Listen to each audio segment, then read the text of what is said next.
Blog Talk Radio. Ladies and gentlemen, the moment you guys have been waiting for, the WrestleMania prediction show on Heartbeat Radio. We are going to start things off with Kurt DeBoer. I am Jordan Garber, alongside Bruce Hart. And how is everyone doing today? Great. Doing real good, Jay. Here with my son Torin, and I'm glad to hear my old buddy Kurt's on there, and I hear some other guests, including Q-Ball Carmichael and a number of other people are coming on tonight. So it should be a great show. I'm looking forward to hearing some of the predictions and perspectives on the eve of WrestleMania. It's always an exciting time, and I'm looking forward to the whole thing. Well, and it's really, we got a caller already. See, this show is going to be action-packed here. And let's see here. Let me get it on. And you are on Heartbeat Radio. What's your name and where are you from? Chris Gilman, Tennessee. How are you doing, Chris? How are you today? I'm doing very well, Jay. How are you? I'm doing good. Do you have a question for Kurt DeBoer, Bruce Hart, or myself, or do you have anything to say about WrestleMania? Actually, I do. And, guys, first off, thank you for having me. It is truly a pleasure and an honor to be here. I do actually have a quick question, actually, for both of you guys, to Bruce and to Kurt. What do you guys think about the all the gimmick matches that's going to be going on tomorrow? Myself, I was mixed about the Battle Royal. I'm glad they're paying homage to Andre the Giant. He was kind of a legend and all like that. But for me, a couple of my perspectives about it is they already have pretty much what amounts to a Battle Royal at the Royal Rumble. And that's all that is, a big kind of glorified Battle Royal. And by that token, I don't know why they need another one. And the other thing I have a bit of a problem with, I found that my own perspective about it was almost everyone in it is sort of the leftovers. They got Cena and they got Daniel Bryan and Batista and Triple H and Randy and all of them. Most of their main level stars in the other matches. So it doesn't really do justice to Andre the Giant or anything, in my estimation, to have just kind of, guys like Santino Marella and Zack Ryder and, the whoever is left over who's not got a dancing partner for the rest of the card. Right. That's a bit of a, to me, I think they perhaps could have just, quite honestly, saved the Andre the Giant Battle Royal for a pay-per-view, like in the old days, like King of the Ring or something like that. It could have stood on its own, or they could have rechristened the Royal Rumble, the Andre the Giant Battle Royal Rumble, or some such thing. I know they're trying to. I hope honor Andre, not exploit his name. I'm not sure which, but by that token, it's almost like, for me, one of the problems they have with WrestleMania is all too often they got too damn much. It's almost like,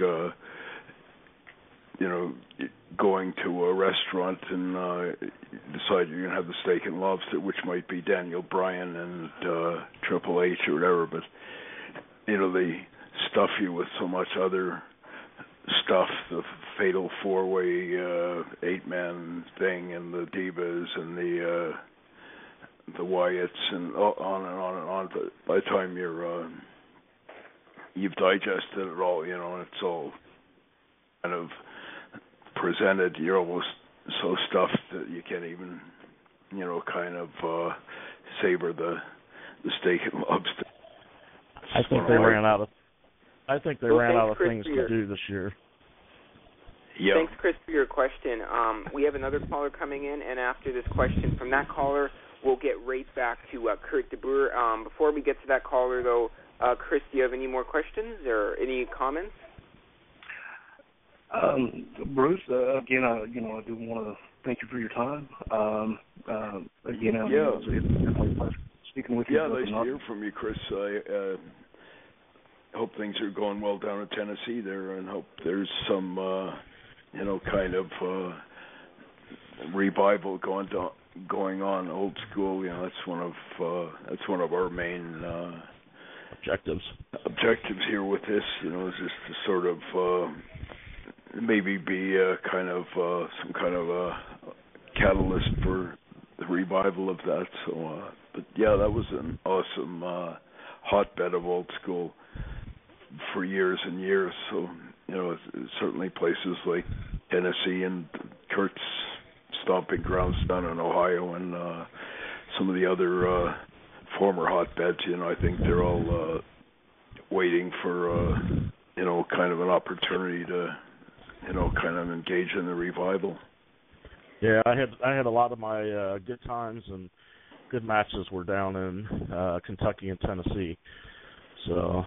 Oh yeah, that was a great area back as far back as Roy Welch and Nick Goulas and even Lawler, Fargo and Jackie and Tojo, all those guys. Bill Dundee.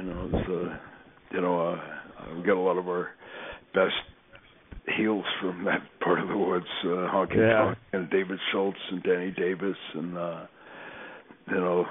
even old Stomper kind of had a good run down there in Knoxville, and so I used to always hear the Tennessee stories, and it was a great breeding ground for some really awesome heels. Especially they all seem to be great talkers. The guys who came out of there, the Schultzes and the Honkies, and even old Ron Starr, some of them, they were great at kind of getting to the point, and had a great rap story. To them, I had a lot of regard. I had learned a lot from those guys. All right, thanks, Chris, for being on with us, and we'll get right next to our next caller. Thank you. Thank you. All right, we've got an area code 413. After this, we'll ask Kurt a question and get to another caller who is on our switchboard right now. And you're on the air. What is your name and where are you from? Hello? Hello? Hello. All right. What we do with the heartbeat is we do a little 3-second pin thing. So if you can't kick out and call in, and we can hear your voice, you have to call in again and go through our switchboard. So 1, 2, 3, and sorry we can't hear you. You can try calling back again for sure. I really apologize for that. Before we get to Kurt, like I said, another one from area code 413. You are on Heartbeat Radio. What is your name and where are you from?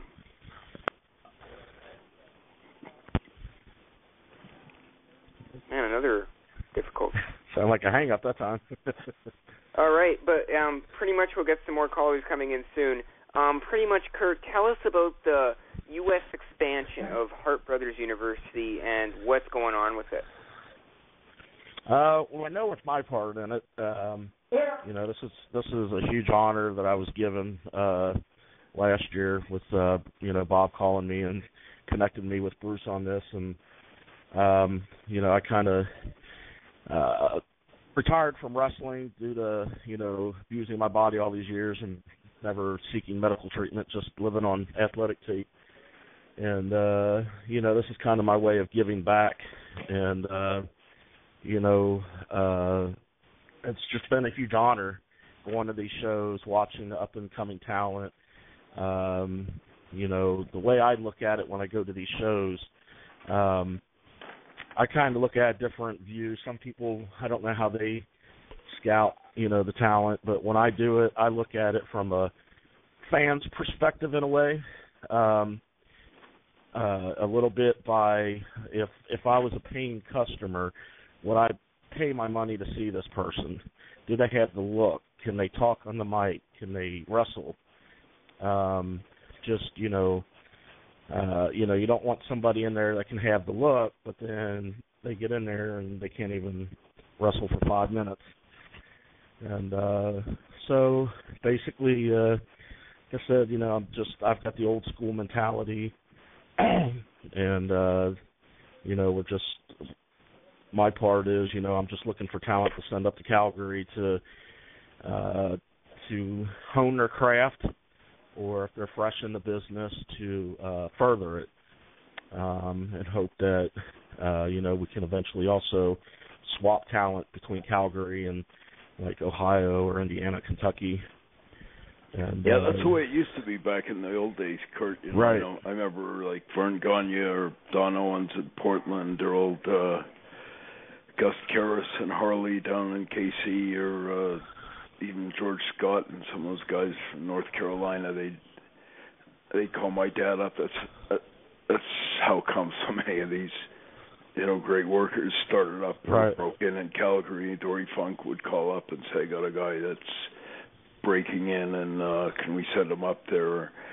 My dad would do the same. He'd send some guy like Archie Goldie, the Stomper, and he kind of got his feet wet in Kansas City, and then later in Tennessee, and then he came back to Calgary, and he was like a finished product, and that's something we're hoping to kind of do. And it's great for the business that you get guys from different backgrounds, and they all make the thing that much more palatable. You got this different flavor. We used to have English guys, Japanese guys, guys from all over the States, and the French Canadians, and it made for a real interesting mix. Even right now, I think WWE, frankly, I think they need to have more international flavor. I don't see too many Japanese guys. I don't see too many guys from Europe or South America or whatever. They got a few kind of second generation Latinos and a bit of that, but if they're calling themselves World Wrestling Entertainment, it should be from all over the world. You should have a whole mix, and there's that was one of the things I really liked about my dad's promotion. He was always bringing in guys from all over the place, kind of some more characters too. That added a lot to it. I think there's not enough of the old school characters in the business either. I'm sure you'd have heard of the Don Fargos and the Sky High Lees and the Mad Dog Vachons and the all that kind of stuff. The Ted Christies. There's all these. Joe LeDuc. That was one of my favorites back when I was growing up. Joe LeDucs and the Abbeys, and there's all these characters who were all legend and lore kind of evolved, and I don't hear, maybe I haven't been, kind of partaking in all the stories, but I never hear of too many guys that are anything close to the old, non-conventional degenerates or wackos or whatever. Used to be every territory used to have a story or two of these, everything from the Mabel parties to the the ribs to the certified degenerates and all that stuff, but it seemed to be a lot more diverse and interesting. I'd like to see a bit more, Andre the Giant types and legitimate characters, not fake ones or whatever, but a Wrestling World 247 record is being set. Guess how many callers there are waiting to be on, guys? A record-setting 5. So let's get right to it. This is great. I love this. First off, we will get to each and every one of you guys for sure. This is area code 413. Let's see here. Area code 413. What is your name and where are you from? Hi, this is Tom Burke from Springfield, Mass. What an honor to have Tom Burke on Heartbeat. Oh yeah, one of the legendary journalists and just a great guy, Tom Burke. How are you, Tom? I'm doing well, Bruce. How are you? Not bad. Nice to hear your voice. I was told you might be calling, so it's really nice to have a guy of your stature. You're like I thank you for those respected, kind words. I just listened to the other caller and your remarks about the characters of wrestling from the past and today. And I agree wholeheartely with you. I think what's missing are the characters that have the ring ability as well. That could mix both. Yeah, I'm glad you said that, and you would have a great perspective of that, just having been around the business back in the day. And there were so many characters that were larger than life, or very yes, colorful life is right, and unconventional, and whether it was their drinking or their their unpredictability. Exactly. Yeah, and my dad seemed to have a penchant for him, and Dr. Jerry Graham's, and this guy Lee's, and the Frankie Murdoch's, and the Don Fargo's, or whatever. Yeah, they're all characters, And as a matter of fact, speaking of Don Fargo, Scott Teal from Crossbar Press is just finishing off Don Fargo's biography, which is going to be out probably in another month or so. Well, it'll probably be X-rated, eh? Well, I'm sure there'll be a few jabs there. And another book that's in the works that I'm involved in is a biography of Wild Bull Curry, which is being done by his son Flying Fred. Well, and I'm contributing legends, to that, and I'm really looking forward to that because he's a contemporary of your father. Yeah, those are legendary names. Old Bull Curry, Hartford, Connecticut. My dad was in New York, in that area, back in the 40s, and Bull Curry was kind of a mainstay back then, so yeah. Oh, absolutely. I mean, Curry is really in my opinion, the godfather of hardcore wrestling. Yes. Oh yeah. He was doing it back in the 30s. Yeah, he was enormous, old Bull. He had a long and colorful career, all over Chic and Toots and all those areas, Yeah, he started in 1929, and he was active just the year before he passed away. He died in 1985, and he was managing for Killer Kowalski's promotion in 1984. So that's a hell of a career, Do you guys? Do you guys remember beautiful Bobby Harmon? Oh, absolutely. Oh yeah, I remember hearing of him. Bobby Harmon is good friends with a promoter that I used to work for all the time here in Cincinnati, Ohio, named Johnny Diamond. And they used to tell me all kinds of stories about Wild Bull Curry, some funny ones. Oh, yeah. So, a guy who used to run Cincinnati before the gentleman you just mentioned was Les Ruffin, who was associated with the Sheik's office. And I remember the name. Yeah, Les Ruffin's another guy who. Yeah, he had a son, was Jack a Ruffin, wasn't it? I remember Jack Ruffin, who was. Yeah, there were two. This guy was Les. Jack was another guy. There was another individual. Yeah, I don't know that he was related. Or sometimes they just take names like all the Grahams. They kind of think there was even. I'm not sure if Dr. Jerry's real name was even Graham, but I know Eddie and Billy Graham and Luke Graham. None of them are really Grahams, or just like the Andersons. Lars Anderson the and Grahams, Arn there were Anderson. hundreds of them. Yeah, Les Ruffin trained a gentleman that is a wrestler and a promoter here in Cincinnati named Roger Ruffin. Oh, okay. He also had an adopted son, John Ruffin. Yeah, who that worked might in be a guy. Ohio, and then he went down to Texas and was working for Fritz. And he had a big head of hair, as I recall, like kind of a Cuban assassin. Yeah, he did. He was getting a big push down there, but I think he came up an altercation in a bar, and sad to say he was shot to death. I think he worked for my dad, Jack Ruffin, back in maybe the 70s or something like that. Yeah, that was the same. Yeah, Jack. He worked under the name of John Ruffin and John Boy Ruffin, and also as Jack Ruffin. Yeah, you worked. Yeah, I remember seeing him. He seemed like a good guy. I didn't even know he had been shot. That's too bad. Yeah, Roger also refereed at a couple of the. He did the WrestleMania up in Indianapolis. Okay. Good. Yeah, so he's done a couple of those too.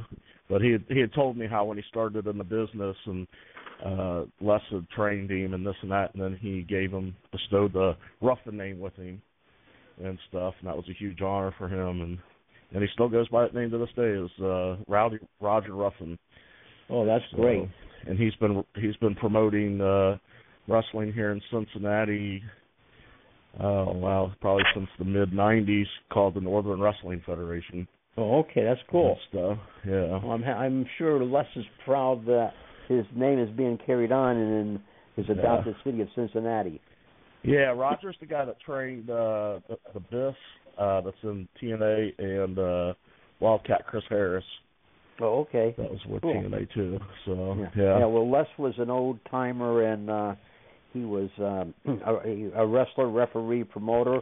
He was also matchmaker for Paul Bowser here in Massachusetts. Back in the 50s. Name from the past. Even that's back to the Jess McMahon. Even that era, Paul Bowser. Oh, absolutely. Yeah, my dad knew old Paul Bowser. He was like, I think when my dad ran there in the 40s, he told me. Yeah, your dad. A matter of fact, just 1 minute. I just posted something on my Facebook page here about on a card that was promoted by Paul Bowser on April 1st, I think it was 1948, and your dad's on the show. Let me see if I can pop this up here. Yeah, that would have been the era of Toots and. Yeah, exactly. Yeah, Willie, that whole. That bunch in there, those. Your dad was Boston Arena, April 1st, 1948. Your dad was billed as the European champion against Ronald Necker. Well, yeah, I know. I remember hearing those names. Like Toots was kind of a name my dad seemed to always. Make mention of, but I remember Paul Bowser and all those other, old Vince Sr. was around that time, and Vince ran Washington D.C. and that area, and Paul Bowser had New England, and Eddie Quinn, his partner, had Montreal. And, he kind of came up from there. Quinn started as an office boy for Paul Bowser. And then he eventually took over Montreal. Bowser ousted the guy that was in there before him and placed in Eddie Quinn. Yeah. I remember hearing of old Eddie. He was a bit of a character too. He was a character. A bit of a. And then after Paul died in 1960, Quinn came back down into Boston and started to promote on his own. And there was a little situation going on, and. The government was investigating boxing at the time with the organized crime element, and Quinn was involved in boxing as well, and he kind of sidelined and got out of wrestling. Eddie always had a little bit of a, sort of a shadowy rep from I heard. You could say that, like you just said earlier, another character in wrestling, Oh yeah, absolutely. Like all those guys that you're mentioning, guys like Toots and Eddie Quinn, and those guys were all kind of Damon Runyon type characters. Yeah, exactly. They came right out of that. Earlier, someone dropped the name Ron Starr, who worked for your dad. Ron, yeah. One of he was involved back in the late 70s with that in Oklahoma of organizing the boys to start a union. You remember that? Oh yeah, he got sort of blackballed too. Yeah, he got blackballed. Yeah. By Him, Jerry Leroy Brown. and Leroy and Yeah. Bill Watts kind of. Bill Watts. Yeah. I remember he came up to Calgary, and he was sort of looking for work. He was sort of, essentially banned from the States. There was almost like a bit of a. It wasn't an open shop. Let's put it that way. The old NWA used to always do that stuff where they would have guys like Ron Starr and Frankie Kane and anyone who had crossed one of them, and they would send out these memos, so-and-so's blackballed or whatever. And but Starr was a hell of a worker, so my dad kind of, let him work. He actually did good business for us. He was like, at the time of that whole, when he got kind of blackballed, he was like one of the, I think he was the junior heavyweight champion or some such thing. Right, yeah. Right in the mix there with Al Madrill, and after they had Danny Hodge had kind of retired, Yeah. Well, Danny had that accident, Oh yeah, the car. The car accident, so that kind of sidelined him, Yeah. But are you going to CAC, Bruce? I'm maybe considering it. I had I think you may have been there. About 10 years or so ago, I was paying respects to my dad and a few others, and I remember that very well, sir. And I was sort of chastised severely by Karl Lauer for making kind of candid comments about some of the dysfunction in the WWE at the time, and so I hadn't been back since. But I actually had the highest respect and regard for the majority of the CAC members, and more than that, I had, I totally endorsed the what CAC was really all about, which is sort of preserving, old school kind of, and just sort of keeping the flame burning for, wrestling as it used to be and still should be, type yeah, thing. Absolutely, yeah. Well, yeah, I was talking to your brother Ross. He plans on coming down, so I'm looking forward to seeing Roscoe again. Yeah, I used to enjoy tremendously just seeing people like yourself down there, and some of these, that was what it was really all about, was just getting a chance to see these, people that had done so much for the business in the ring or out of the ring, like yourself, and you hadn't seen him in years, and you'd run into Angelo Savoldi or Lou Thez or a Danny Hodge or a Harley or a Terry Funk, or that's the real kind of for me the joy of that. But it's kind of a vital, it serves a great purpose just to kind of keep people reminded of what it really was and still could and should be, All right, well Tom, I want to thank you so much for really being on. I really appreciate the opportunity to calling in and talking to you guys. Hey, the best of luck to you on your radio show, Bruce. Thanks so much, very Tom. much. Take I care. look forward to hooking up with you, Tom. All the best. And all the best. We'll keep in touch. Take care. For sure. Thank you. Bye-bye. Bye. That was Tom Burke. We have so many callers right now, and I apologize to Kurt. We'll get right to Kurt after these six. There's six. There's one on hold for 19 minutes, but there's one. There's one on hold for 19 minutes, but there's one that I really want to talk to you from one of my favorite states ever, Idaho, and this is Mr. Brian Westcott. Brian, welcome to Heartbeat Radio. How are you? Not bad. Good to talk with you guys. Oh, is this Ashley? Yeah. Hello. Yep, this is yep.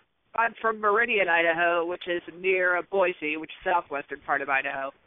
I love Idaho. Also, Idaho, which is right near Washington, Oregon, right near the Canadian border. What's good is Idaho. The guy on hold for 20 minutes, we will be right on with. We'll have you on after 587. We'll have you on after that, and 618. We will have you on after that. And before you ask your question, it's funny because a few years ago I used to love Idaho. I always wanted to visit Idaho. You guys have the Boise Hawks baseball team. You guys have the Idaho Falls Chuckers. You guys, it's such a beautiful, peaceful state, and I greet anyone that calls from Idaho. I'm truly a huge fan of. So it's great to see you call in, and the first caller from Idaho to ever call in Heartbeat Radio and Wrestling World 247 history. So it's an honor. So what's your question for Bruce, Kurt DeBoer, or myself, or about WrestleMania? Oh, let's see. Well, like with WrestleMania, like I say, I would probably predict. I'd probably say it's probably too soon to probably have Undertaker lose at this point, so I'd probably say he's going to take out Brock Lesnar. I'm hoping to have them pull the trigger, have Daniel Bryan beat Triple H, and have them win the championship. I think it would just blow the roof off. But anyway, one other question I did want to ask. I like to say none of us are too thrilled about the bullying culture we've got, even with, like say, I'm a small guy, and like guys like CM Punk and Daniel Bryan, they're small in stature. So how do we deal with that kind of culture in pro wrestling? Although I know that in the early years in wrestling, even under Stu Hart's famous dungeon, I mean, you had to learn how to pay your dues, and you paid it very tough. We had people who were trained under Hiro Matsuda, the late Eddie Graham. They learned that the hard way, paid their dues physically. They said, if you want to be part of the club, you better understand what it's all about. So I was wondering what your thoughts were on that.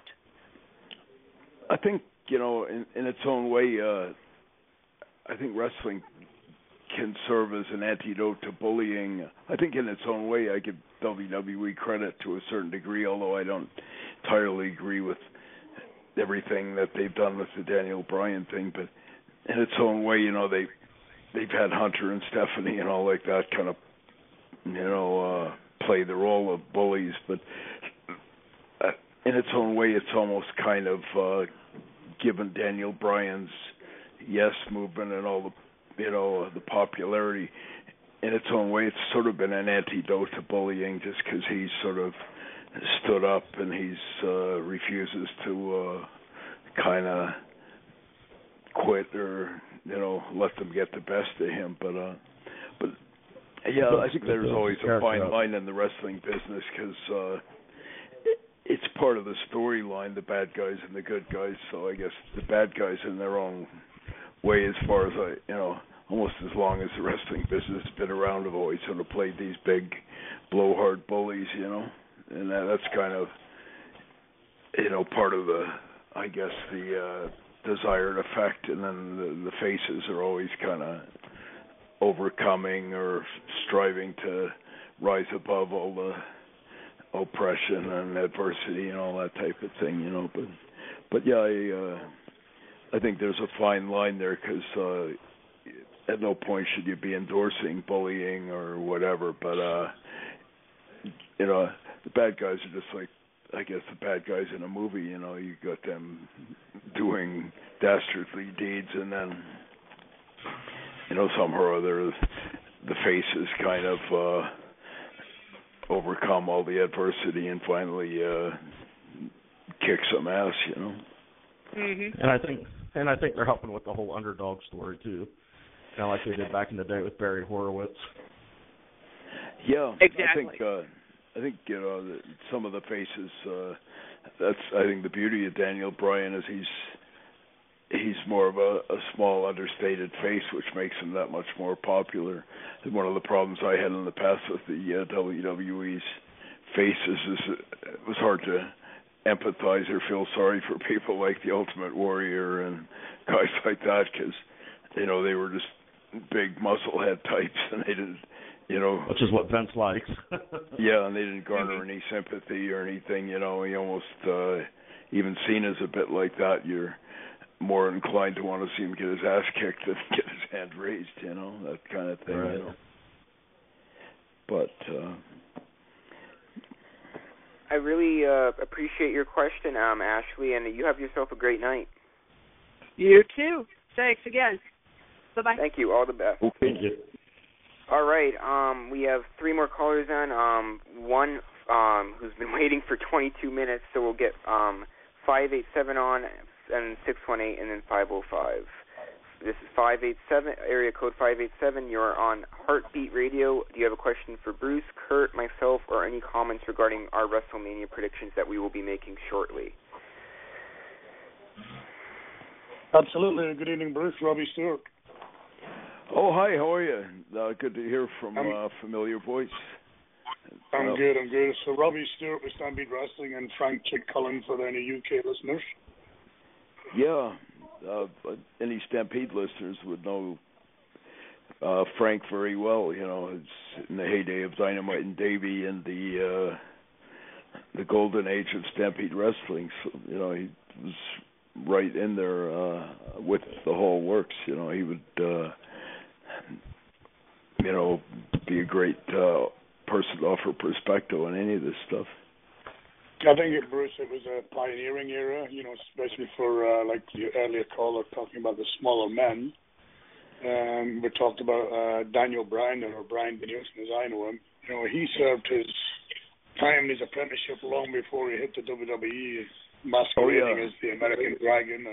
And they all need to. Yeah. That's totally, I 100% agree. I think any of these guys need to do an apprenticeship, or they need to, you know, that's why back in the day places like Stampede or England or those places were, you know, it's almost imperative that they go someplace and learn how to work, you know, and that's you can why. You can tell a mile away, Bruce, the guys that have done that. You know, you look back and it's okay, Vince talking about bringing in the big guys, the monsters and the muscle heads, as you call them, but the wrestlers actually stood out, like your brother Brett, your brother Owen, Brian Dynamite, yourself, Marty Jones, or Mark Rocco, you know. There's so many. Daniel Bryan's sort of like a throwback to the guys that we used to see in England, like Jimmy Breaks and the Johnny Saint and guys like that. And a lot of them, you know, are almost unknown, and but with amongst the workers, you know, they're considered like just phenomenal workers, grafters as they used to be called, you know. And Daniel Bryan is more like a throwback to that. You know, he's kind of the antithesis of the Ultimate Warrior and the Legion of Doom and the Hulk Hogan's and all like that, you know. I'm glad they've... That's right. Brian would be the first to tell you that his wrestling persona totally changed after he came to Britain 2 or 3 times. You know, and he went back wrestling more like Dynamite and Benoit than he did before he came there, right? Oh, yeah, he was a throwback, and I'm not sure why the hell they never just call him Brian Daniels instead of Daniels. Yeah, Brian Danielson, right? That's his name, right? And I don't know why they like to... Speaking about screwing around with people's names, I remember when I arrived at Stampede Wrestling and I had FCC on the side of my new leather boots, Frank Chick Cullen, and only to be told that Bruce, you had changed my name to Robbie Stewart. So I think we were sort of playing on the popularity of Rod Stewart, thanks. Hawkeye the New. But it was fun, you know, and it was a chain, you know. So I spent the first 3 months ignoring people who shouted, "Hey, Robbie," and then after 3 months, I forgot my own name, so they'd shout my own name, and then I forget that too. So. Oh yeah, I think that's all part of it. I think everyone, now that I think about it, almost everyone from Hulk Hogan to Bray Wyatt to whoever is, you know, even my brother Owen. They all seem to have these pseudonyms or whatever, you know. Yeah. It was good for the taxman, I suppose, but it was... but it was all good. So, yeah, I'm looking forward to tomorrow's show, and I think somebody mentioned Undertaker there, and I think, I don't think he's ready to go yet, so he'll probably send the big guy I'm just hoping to the MMA. I'm hoping they have some finishes in the middle of the ring, you know. if they're going to have swerve or, kind of run-ins or ref bumps and DQs and stuff, should keep it to a minimum and save it for the maybe the main matches, but all too often I think like every single damn match has got a swerve finish and I think if it was up to me, I'd probably have 3 or 4 less matches on the card and the main matches should go longer. All too often they have to compress a match to where they're under 10 minutes. Quantity, eh? Yeah. To be honest with you, I'm really not too impressed with this year's card. It seems like a typical pay-per-view. It doesn't seem like a WrestleMania type card this time. I agree with you. I think you're right there because I think they've struggled to work and shoot the angles with what they've got to build up to this Mania. And I think there's a lot of wood there. It's like watching Manchester United, best team in the world, but there's a lot of dead wood. You have to get rid of some of the players, and I think they maybe should have done that long before this WrestleMania. But it'll be interesting to see how they rejuvenate some of the old faces and what they do with them. I'm interested to see what the numbers. I'm interested to see how the pay-per-view buys are. Yeah, in the old days, it used to be kind of a feather in your hat to even make it on the card in WrestleMania. Nowadays, they got all kinds of people that in the old days would have not even made the roster. But for me, like the 30-man battle royal, they could probably not even have that, and nobody would miss it. It's all just kind of like the leftovers, but it cuts into the action. It's like the Super Bowl game. You want to just watch the game, but if all the halftime show and all the other bullshit is kind of cutting into it, it almost becomes too much for you to digest. Yeah, I'm sure there's lots of matches down there that are only standby matches. They probably won't even hit the ring unless something crazy goes wrong. But I heard, I'm not sure what the deal is with CM Punk, but I heard that he's fired or he left. But I also know from a photograph I got from New Orleans earlier today that he's down there right now. So watch this space. I wouldn't be surprised to see once, if I was doing a finish for that match, I'd have something I would do is maybe have maybe Daniel Bryan win the thing with Hunter, then go to the triple tag, and then at some point there's some kind of shit going on and but CM Punk hits the ring, and then Daniel Bryan and CM maybe have a big showdown against Batista and Randy in a tag or something. It would because Punk's more Bryan's size, so they certainly would get a good run at it, that's for sure. And then, Bryan Danielson could really show his talent against guys who's on size then, right? Oh, yeah, I think Punk would be a huge hit just because nobody sees it coming, And all too often everybody knows everything that's going to happen before it happens, so it's almost kind of cat's out of the bag already, And, but if it was up to me, I'd be covering my, I won't be letting everyone know everything beforehand, And I think they're kind of throwing Phil's name out there just so that they can hopefully get, that extra buy because of, all his fans. And they'll sit there and go, Phil's going to be on the show. He's going to be on, Punk's going to be on the show, and then, they're going to be disappointed because he's not going to. Yeah, if it was up to me, I'd be doing that. I'd be fanning the flame even if he wasn't. May as well create some buzz. Sure. But hopefully he and Vinny or Hunter or whoever can bury the hatchet because I think they need each other. Each in its own way. So. But I have no idea what's the dynamic behind there. Bruce, I'm sure he's not down there on vacation. That's for sure. No, I'm sure he's. I'm sure there's been a few behind-the-scenes meetings and scuttlebutt, and I'll talk to so and so, and all that. I can tell you, from my circle of friends, as far as we're all concerned, he's not gonna be a part of the show. I can definitely tell you that. No, what is the real issue between them anyway? I never did quite hear. I don't read all the dirt sheets and shit, so I don't know what. I don't know myself, but I'm sure his airfare and hotel will be taken care of down there.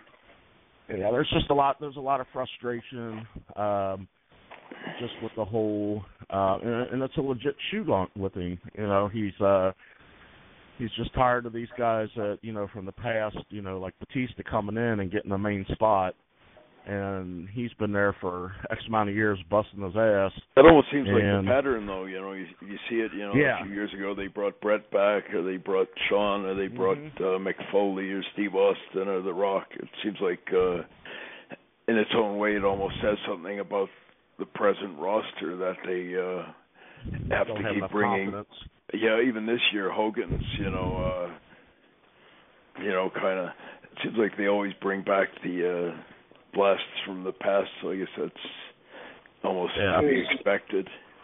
Well, it's like I said before, Bruce, they don't have the caliber right now of guys to sustain it, to maintain the whole show. And it's just like you said, because there's no real, you know, not enough promotions to develop that talent, you know, and I'm amazed that they make out like NXT is kind of, you know, to me that's an aberration too. You know, if you're actually developing talent, you want to send them somewhere where, you know, they can develop for a year or two out of the public eye.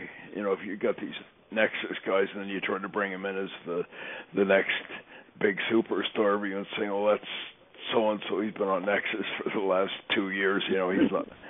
In the old days, you know, you'd bring a new guy in and, you know, he'd been a star in somewhere else, nobody ever heard of him, and they would wreak havoc and they would destroy everyone for, like, bad news or whatever would come in, and you know, that's something they need to be doing more of. You know something, and that's something that bothers me, especially in this day and age. You were mentioned before about the old guys like the Schultz and the Ron Stars and the Honky Tonks. These were guys who were natural. They could ad-lib a 20-30-minute match. They could ad-lib a promo. They could ad-lib anything. You know, here are the guys. Oh, yeah, they didn't need a script, or they didn't need cue cards and all. Yeah, these guys are it's like they're manufactured off a conveyor belt, you know, and that's what's wrong. They don't have the guys to pull it through in any situation. No, quite often, you know, you would know a lot of those guys, you know, if the least little thing went wrong, you know, they would completely go to pieces and start panicking because spot went wrong, and you know But the old workers. They didn't need anything more than a finish. You didn't have to give them a 20-page script and all the other, you know, and cue cards and props and bullshit. You know, they just go out and work. And I remember one of my last matches before I finished was against Tatanka in Aberdeen, Scotland, and it was a 50-minute match, and he must have spent an hour and 20 minutes telling me what he's going to do, and I'll do this, and I'll do that, and you know, halfway through him telling me, I forgot everything, and I thought, we'll just go and do it the real way, you know, old school. I remember in the old days, the guys would, you know, the rookies would always come up with about a 20-page, and I want to do this and all this other, and the old farts would always just say, well, play it by ear, which is their way of saying, you know, screw the script, you know, and you know, they always came through fine. Yeah, just we have, sorry, Robbie, you could finish that off, and I'm sorry to cut you guys off, but we have so many callers in, and I advise the other callers just, you ask your question, Bruce will answer it for sure, and Robbie, what's the last thing you wanted to say? I'm sorry about that. What's the last thing you wanted to say It's the first time I've listened to your radio show, and it's been enjoyable, and I'll probably listen to a lot more of it before you finish, and I'll look forward to listening again, and take care, Bruce. I'll see you soon. Yeah, and, all the best, Frank. I'll look forward to getting you out at one of the workouts. Sounds good. Yeah, all the best. Nice to meet you, Robbie. That was Robbie Stewart. This is amazing, all the callers we have in here. One's been on hold for 36 minutes. One's been on hold for 30 minutes, so we'll get them on both quickly. Hey, Jordan. You are on the Heartbeat. Do you have a quick question for Bruce or Kurt or myself, or anything to say about WrestleMania? Hello? Hello. Oh, hello. Sorry, there was a connection problem. Hello, what is your name and where are you from? This is a worker out of Chicago, Illinois, by the ring name of Ballistic Brent Myers. How you doing?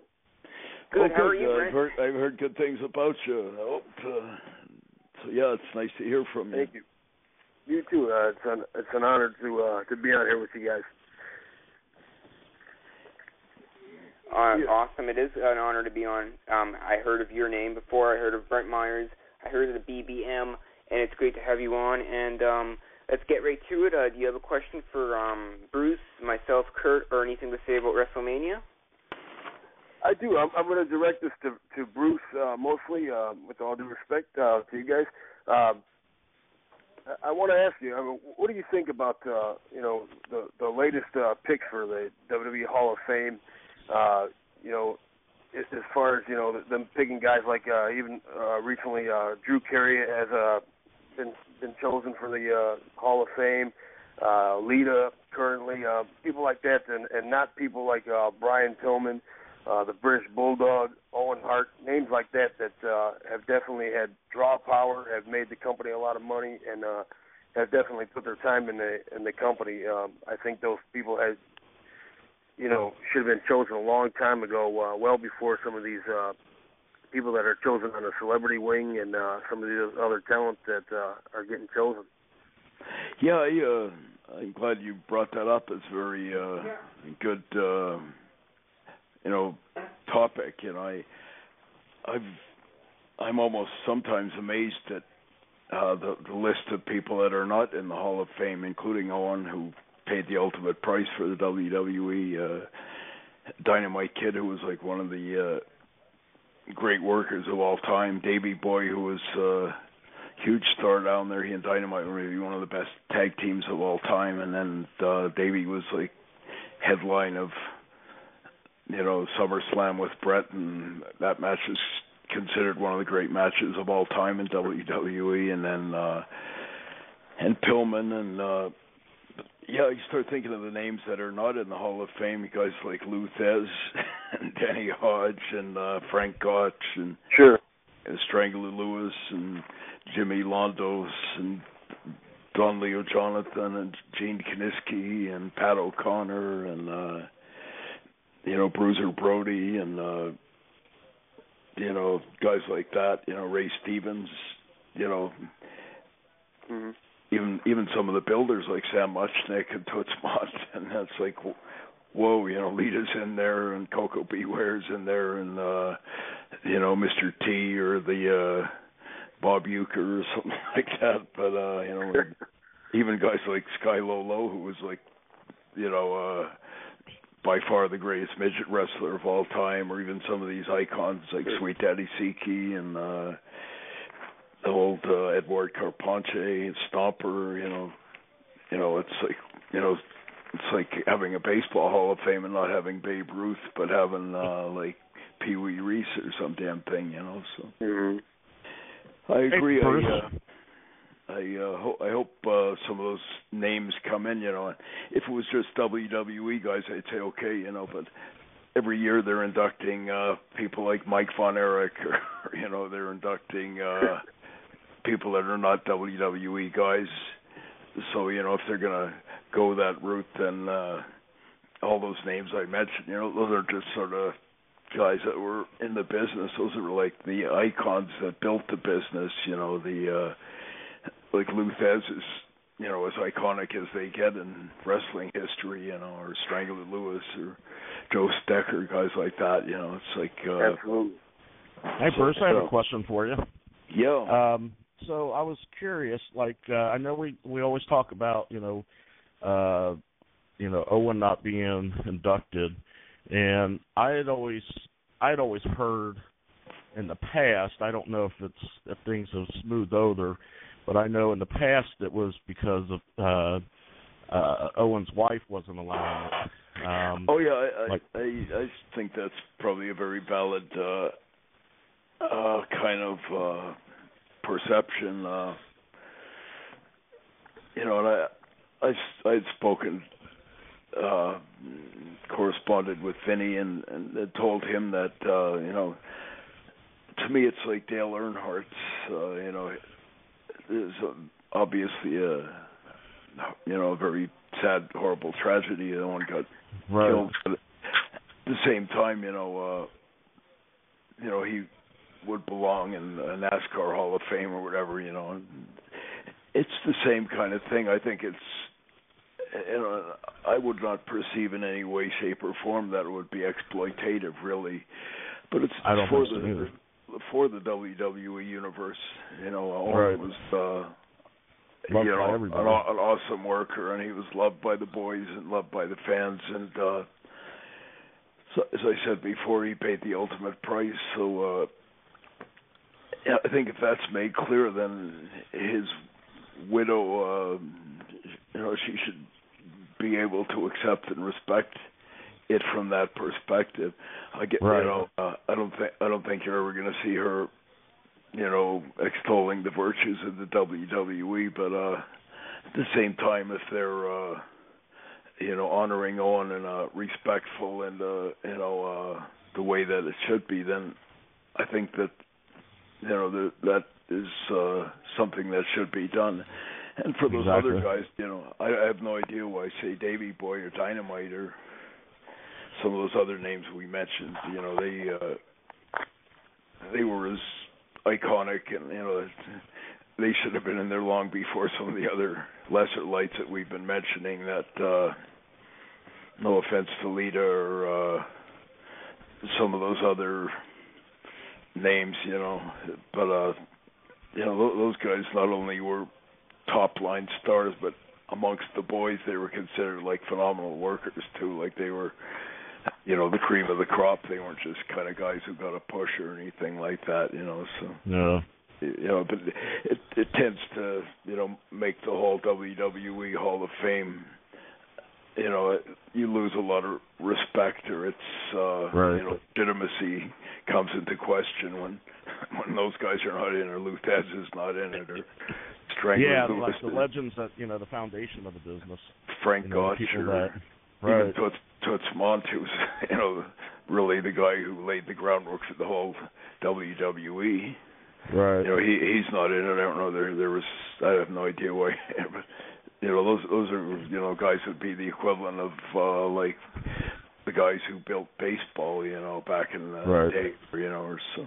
But because I didn't understand how they're doing like Razor Ramon, but then they're sitting there talking about that they're going to do Scott Hall with the NWA here in a year or two, and it's just so he's going to go in the Hall of Fame twice before somebody that actually deserves to go in there ahead of time. It just makes no sense.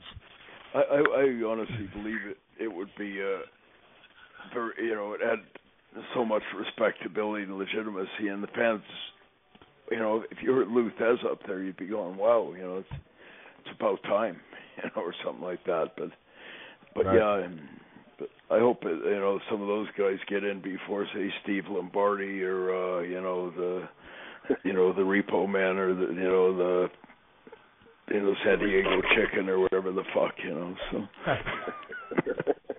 Well, at least they didn't put in the Red Rooster this year, right? Yeah, maybe that, or maybe they can put Zack Ryder in there, or I guess he's going to retire before, or maybe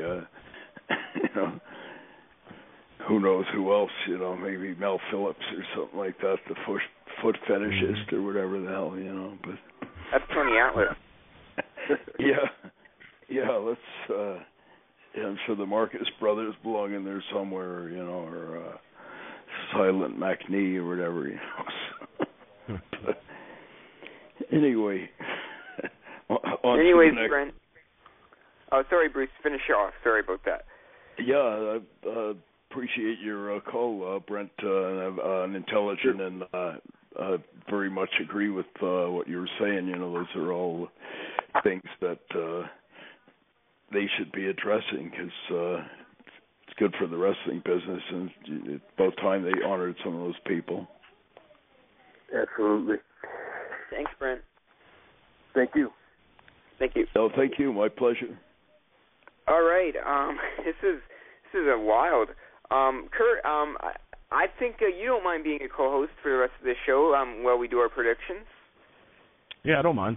Hey, just to let you know too, Sebastian Ice is on the line somewhere. Sebastian Ice is on, but I feel really bad for the guy who's been waiting 40 minutes to get on the air with us. Oh, bring him on. So I'm going to put him on too. Bring him on. We'll bring him on, and then we'll bring the rest of the guys on. We'll bring Good Sebastian things come on to after that. Yeah. Hey, sorry. Thanks for waiting. You are on the Heartbeat. Do you have a question for me, Bruce, Kurt, or any WrestleMania predictions? And what is your name? Hello? Hello? Hello? Yeah. Hello? Oh, I don't want to hang up on this guy. He's waited 40 minutes. Okay. Oh. Do you have? Oh wait, was that? That was him. Was that him? Or? All right. Well, we're gonna do the 1, 2, 3 thing. 1, 2. That's so cheesy. 3. No, here. I'm sorry. You're gonna have to call back. But once I see your number, we will get you right on for sure. That's like bring on a long Sebastian 10 count. Oh yeah, we should do a 10 count. Why don't we just do it? I'm gonna do a 10 count for next time. Okay. This is Sebastian. They might kick out on 3. They don't want to do a job or whatever the hell, They might be kind of like my brother Brett in Montreal or whatever. So. Yeah, I would definitely do. Hey, Jordan, I would definitely do their area code first so that you know that it's them. Yeah. Okay. Yeah, for sure. Area code 702. I know this is Sebastian Ice, and yeah, that's Sebastian. Sebastian, you are on the air. How are you doing? It's about damn time.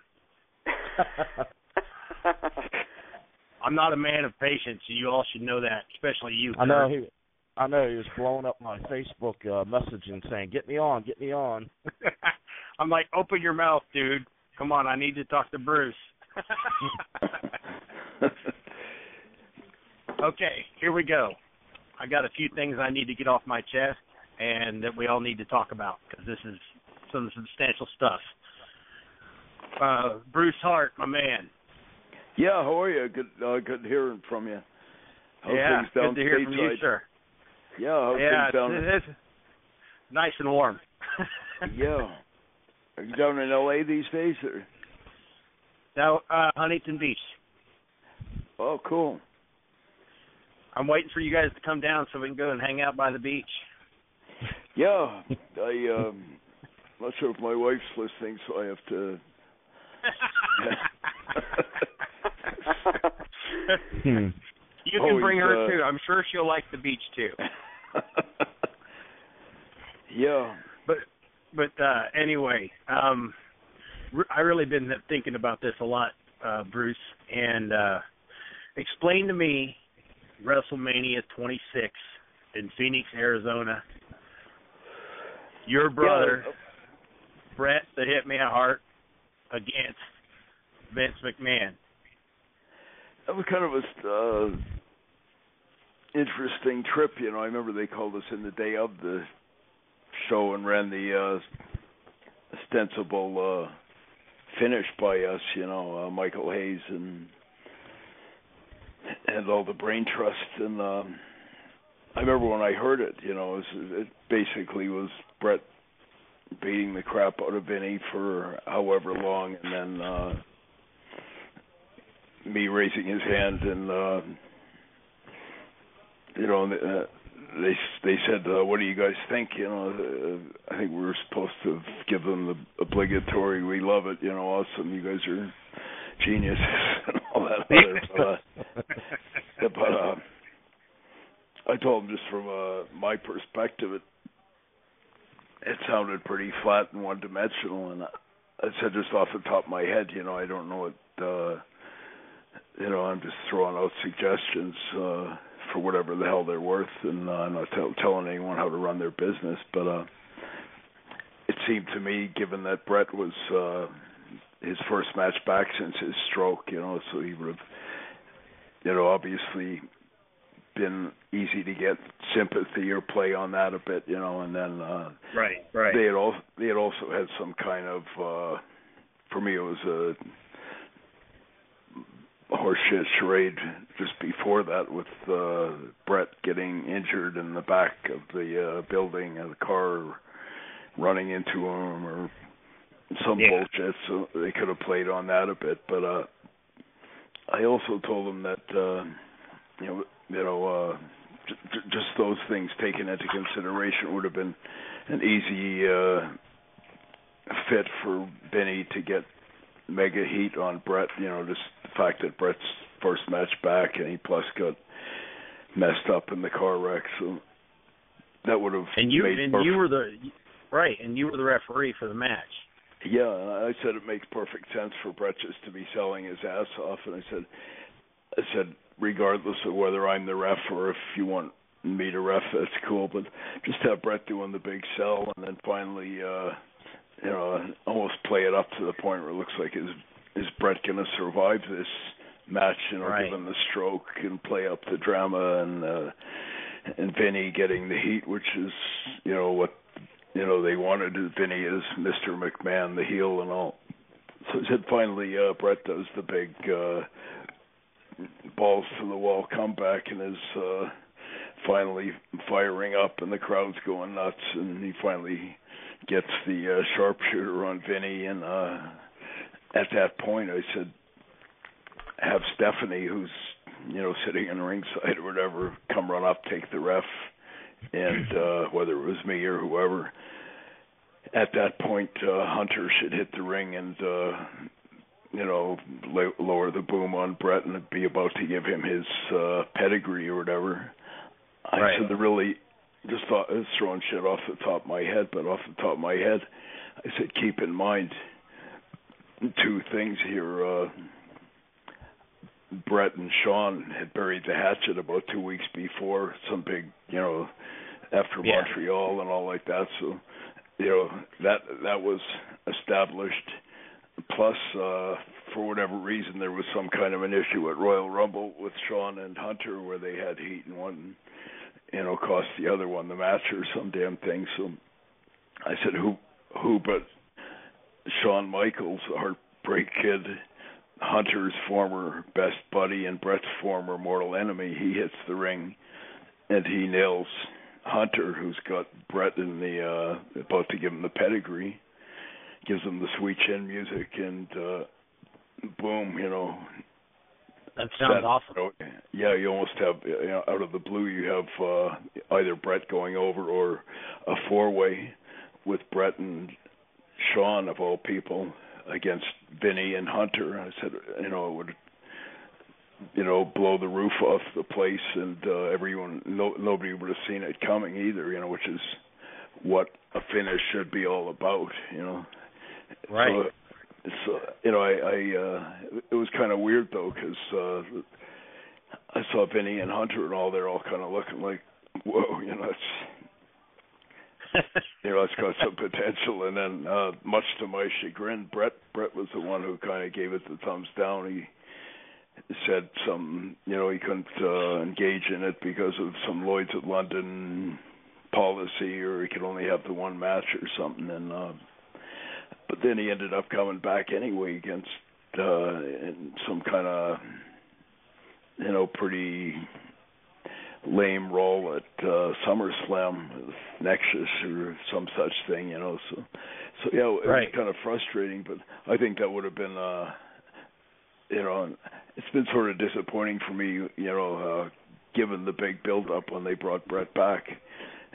And I'm not sure if his health is a factor or not, but I thought that may have led to kind of a revival of his career, but he really hasn't had any matches since then, So right. But yeah, I think you always need to have finishes that kind of grab the people, or they go, whoa, I never saw that coming, or whatever, and I think that's what they maybe need tomorrow. I don't know I have no idea what the card is about. Their finishes and things that they're doing, they're very lackluster. There's no surprise. There's just a bunch of little shenanigans. Not throwing swerves like they used to. Yeah, and that's exactly, one of the most effective tools you can have as a booker or whatever is stuff that nobody saw coming. You completely, catch them off guard. Those are the things that really, whoa, I never saw that swerve coming, or I never saw this guy switching to heel or something like that. And those are the ones that really, kind of hook the people, and the people love that kind of thing. When it's predictable and all that other, it's like watching a lousy movie, and you already can see the finish. 10 minutes into the movie, and you're kind of like, this is a waste of money, or something like that. It's like watching a Hogan match. Well, yeah. I'm not bringing no names up, but it's like, when you're watching it and you sit there and you're like, let's go see what's going on the Housewives of Orange County, or let's see what Emerald's cooking, or what's going on other than wrestling, because it's lackluster. There's no shock and awe. Am I wrong, Kurt? No, you're totally right. That's why I haven't watched a lot of the shows, because it's just so predictable what's going to happen anymore, and they're just not catching my attention like they used to. Well, I can sit there and call it. I mean, I'll be sitting there watching something. I'll be like, oh, watch this. This is going to happen, and then boom, it happens. I'm like, it's predictable. I think there needs to be a lot more contrast too. These days, I don't know. I can't hardly tell who the hell the faces of the heels are anymore. They're all, they're all fighting on the floor. They're all punching, kicking, nut-shotting, chair-shotting, being arrogant. All that other, there's not much difference between one and the other. Everyone interferes. Everyone breaks all the rules. Everyone kind of talks about themselves, and that's the main reason I think Daniel Bryan's as over as he is, because he's sort of like the antithesis. He's like the little underdog, and not too overstated, or he's not, right. But the rest of them, though, man, it's just, they're all like the same cut of cloth, They are, and something else, you brought up Daniel Bryan, and WWE used to be known for the freak show that they were. Guys that were 10 feet tall, monsters, Now they're doing more. They're doing more of a smaller, high-flying, compact guy, but he's still ripped with muscle. And we've seen in the wrestling business guys that have, and women that have been, misused, abused talent, tossed away when they shouldn't have been. Kind of like Chris, our good friend, like T.J. Wilson.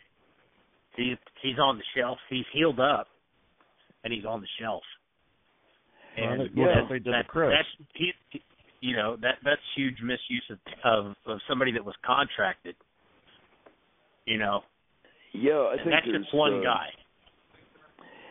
Yeah, quite often I see guys who make good impressions on me. Another guy I thought had a hell of a lot of potential, was that John Morrison. He looked like he had, he did some great moves, maybe too many high spots, but if they had given him half the push that they, gave to some of the other guys, like if they had given him half the push they even had given like to Cody Rhodes or something like that, he'd be right up at the top. I don't know whether I have no idea what transpired there, but probably because his last name wasn't Rhodes. Yeah, he wasn't the son of one of the agents or something like that, but that possibly could have helped his last name being Rhodes getting the push. Or Rotundo or whatever,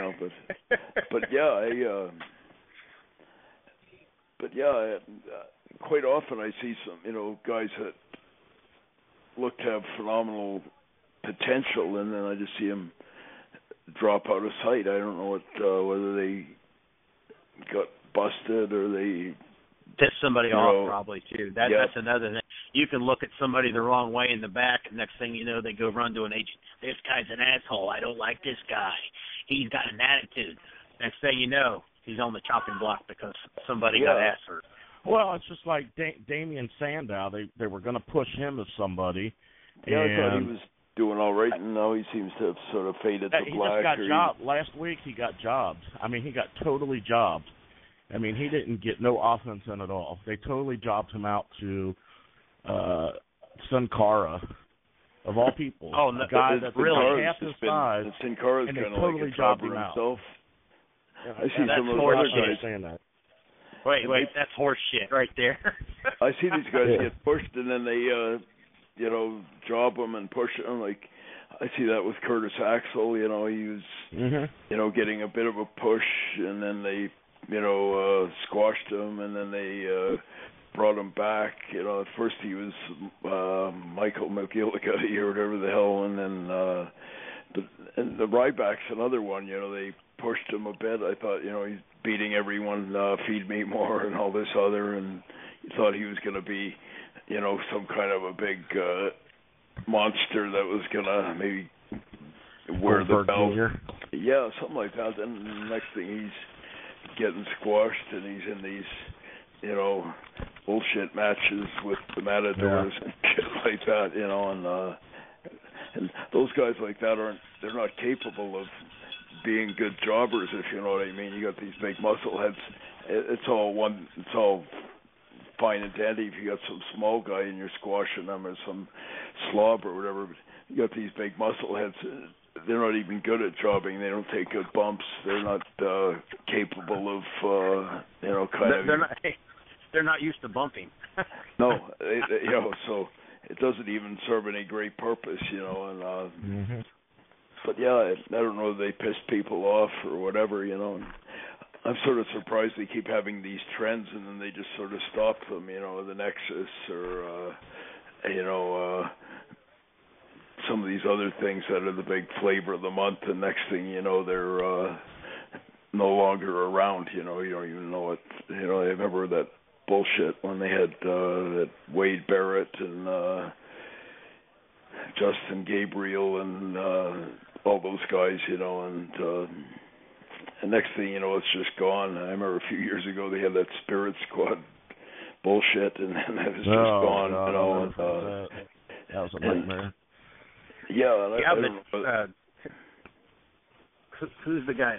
It's who's that blonde-haired guy? I can't remember his name now. Wait a minute. Kenny something. The blonde-haired guy was Kenny something. No, not Kenny. Ken Estrada. Wait. No. Yeah, I remember even some of the other nonsense I see was they had that John Laurinaitis for, then bang. Just, I can't say I missed that, but they were pushing on. He was out there. They're just Johnny Ace. Ace. Johnny Ace or whatever. Johnny Ace. Yeah. Did you ever? I watched stuff from him, and I was like, "Holy shit!" Yeah. I didn't know why they were, but yeah, they seem like they go this. So they did that with that Michael Cole for a bit, or they did it with Vicky Guerrero and all that, and then they just sort of abruptly stop, and I never know what the hell. What goes on in the minds of geniuses, but not those guys. Anyways, Sebastian, anything else you want to add, or I was actually? I got a whole truckload I want to add. Go for it. So anyway, Kurt. Yes. How are you, sir? Good. How are you? Good. Sorry we never got to hook up out here in California, brother. Oh, that's all right. You'll be back here. You'll be in Dayton sometime. I know you will. Yeah, Mom's house is pretty close. Yeah. But I just wanted to say, hey, man, and the phone works both ways. Okay. Yes, it does. Yeah. Okay. You better call me after this show. Will do. You know, all right. But anyway, also there's something else. I'm happy to.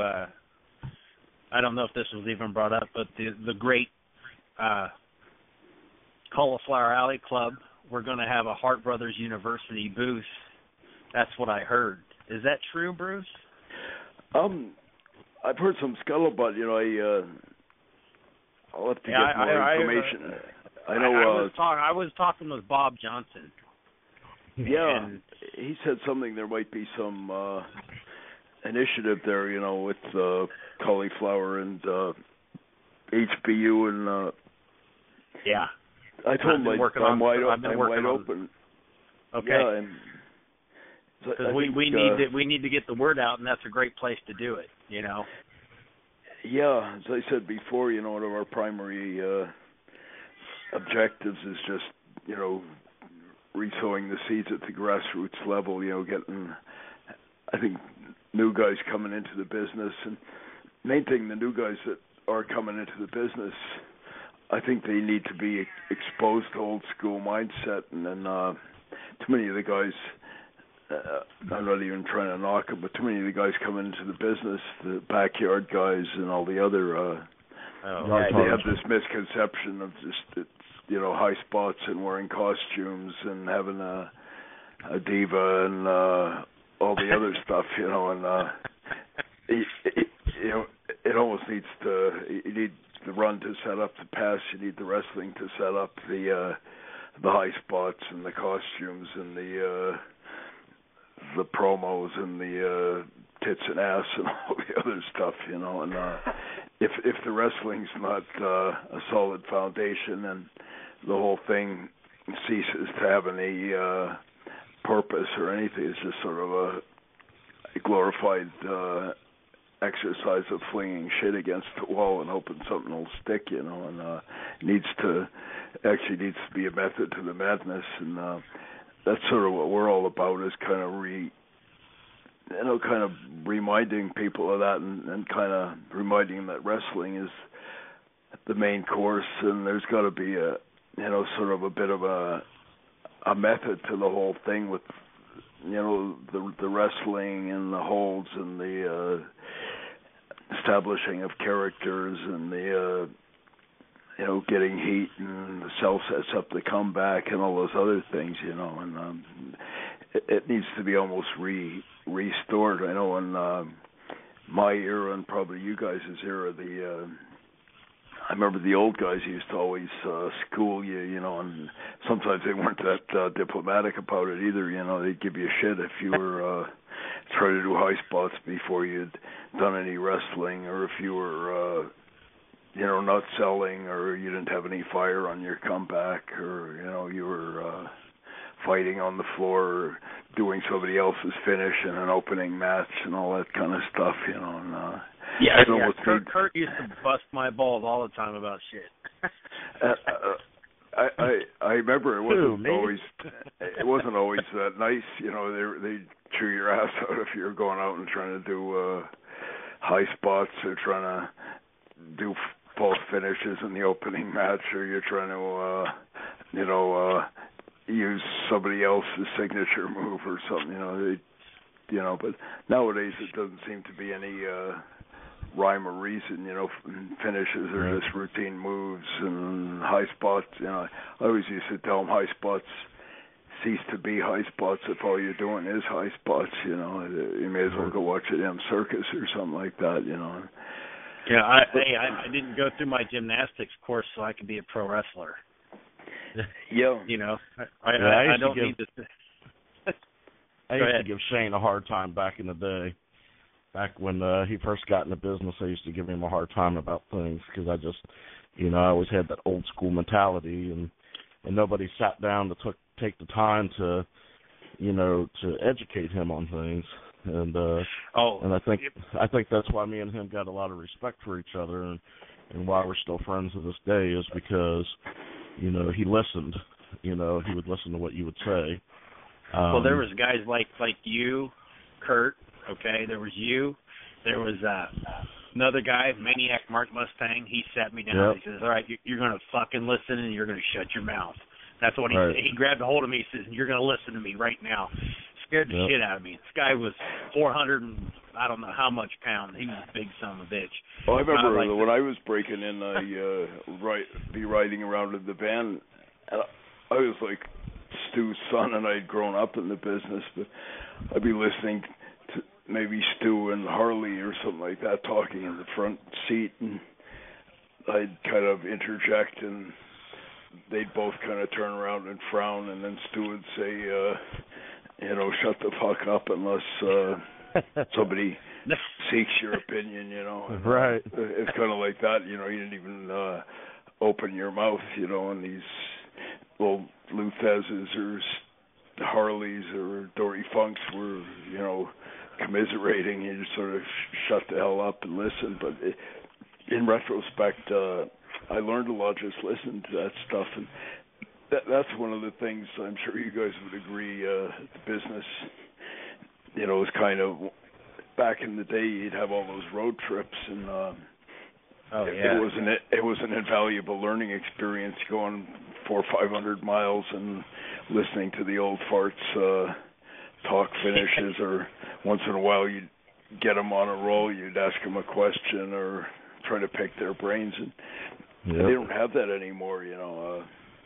There's not enough of those old kind of gurus or those old farts, and almost all those guys used to be really free with their advice too. I remember the old guys like Harley and Stomper and Pat O'Connors and Whipper Watsons and Luthezes, and that's something that's missing today. There's not enough of those guys around, and and you don't get the opportunity. I guess, like you were saying with Cauliflower Alley, that's one of the few places you get a chance to pick the brains of some of those old legends, and you see any other sport though, man, those there's so many of these old legendary baseball or football or whatever, and it's all passed down, but wrestling, that's one of the things that is kind of gives you concern about the future of the business, because there's not enough of that, and that's certainly one of our initiatives here, is just sowing the seeds at the grassroots levels, restoring those elements, and letting them know that old school is cool. Passing along the stuff that I learned. The stuff that I learned was distillation of stuff that, like Stu broke in back in the late 20s, and the guys that had broken him in were a guy named Jack Taylor, who was Frank Gotch's running mate, and he knew old Toots Mont from back in that era, and he knew all those old farts like Strangler Lewis, but I used to get firsthand all that kind of scuttlebutt, and that's all stuff that they seem to have lost sight of, but I think they need to restore a lot of that, and it'd be for their benefit too if they we were talking before about the Hall of Fame type thing too, but there was something wrong with the whole picture when Luthez is not in the effing Wrestling Hall of Fame, or Strangler Lewis or Frank Gotch or that's just ridiculous. Danny Hodge or Ray Stevens, say what, like those are names, those are iconic names that are, yet Coco Beware, Alita, or Bob Uecker. Cyndi Lauper. Wasn't Cyndi Lauper nominated? Or Mr. T or whatever, the Drew Carey or some bullshit, so that's all cool, I guess, but Pete Rose, Bob Uecker. You're going Luthezes, and then there'd be like Joe DiMaggio and Babe Ruth are not in the Hall of Fame, but the San Diego Chicken and Mark the Bird Fidrich are, like say what, but that's a great analogy right there. That's perfect. Well, next year, you heard the rumors, right? Next year they're gonna the headline for the Hall of Fame is probably going to be the Googling Gooker, or whatever that big turkey the Gobbledygooker, yeah. Yeah. Yeah, he probably will be, and maybe, I'm sure there's a few others that escaped me. Hey, what about that guy that had the Stormtrooper helmet on his head and he fell through the curtain and Sid Vicious is standing there? Oh, that was Tugboat. Yeah. They should have put that gimmick in there, too, because that was the funniest shit I ever seen on WWE. I'm sorry. Yeah, I'm sure the Brooklyn Brawler is going to be in there before Lou Thez is, So. Well, it'll probably be Steve Lombardi 1 year, and then 2 years down the road he'll be as Brooklyn Brawler, and then he'll get inducted as Knuckleball. Yep, that's right. Yeah, that's what they're doing with Scott Hall. Even some of the guys who are like, in the old, they'd maybe try to argue, well, some of those guys are non-WWE, but like Randy Savage is not in it, or Elizabeth's not in it, even though Lita is, or say what, Well, the thing that upset me about the whole Randy Savage thing is I think it's changed since then. But I actually saw a shoot interview with Lanny Poffo, and he basically told Vince when they called him and talked to him in one of his shoot interviews, he talked about, well, if Randy doesn't want to be in the Hall of Fame if we're not all in it. Like, you should induct me and my father. And it's like, to me, that was an ego thing. Yeah, I totally, if that was the case, and I didn't know that till just now, shame on him. He's changed. He shouldn't be. I think he's changed his view since, but he probably got a lot of heat for that. Because it doesn't make him I totally lost all respect for Lanny. Said that. I've met Lanny. He seemed like an alright guy. I didn't know that, but right. doesn't make him look good. It's all well and good if they choose to, but like I know a few years back they did the Von Erich thing, and they inducted Mike and all the others. It's like, well,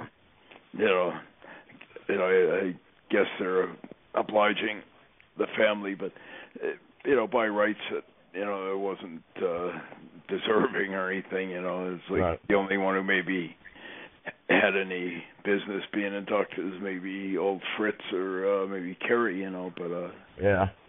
But yeah, you can't all right. be. Sorry about that. We some callers right now. We're not going to be able to get everyone on because we have predictions to do left in 27 minutes. We'll continue to have Sebastian on actually as a co-host. We have callers coming in from 780, 910, and 423. Sebastian, do you want to stay with us for the rest of this episode? We're got to get it going really quickly here. With all of us, got to do our predictions. I don't mind staying on. Alrighty. So after these rest of these callers, I'll take one more here from area code 423, and then we'll get to the predictions. He's been waiting for 53 minutes, so I really appreciate you waiting this long. Let's see here. Is it loading? Yeah, you are on the Heartbeat. Do you have a question for me, Kurt, Bruce, or Sebastian? Anything to say about WrestleMania? And thank you so much for waiting this long to get on. Yeah, absolutely. And I actually called earlier. I don't know if there was a bit of miscommunication there or not.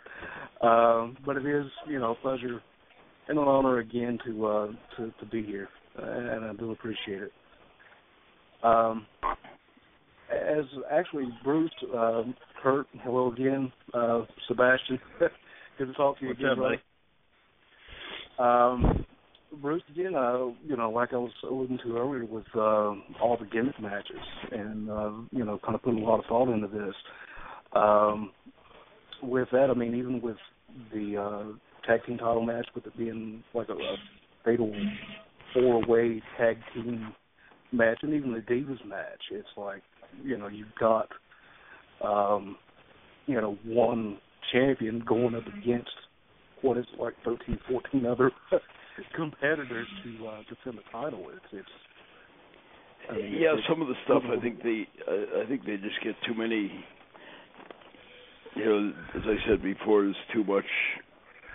You know, and too much gimmicks but yeah, I didn't even know about some of those matches. Like I heard somebody told me the Divas match. You know, it's like it's almost redundant. You know, they already have a Andre the Giant Battle Royal, and then somebody told me they're having a Divas Battle Royal too, or something like that. You know, and, some of it doesn't even warrant an analysis. Right.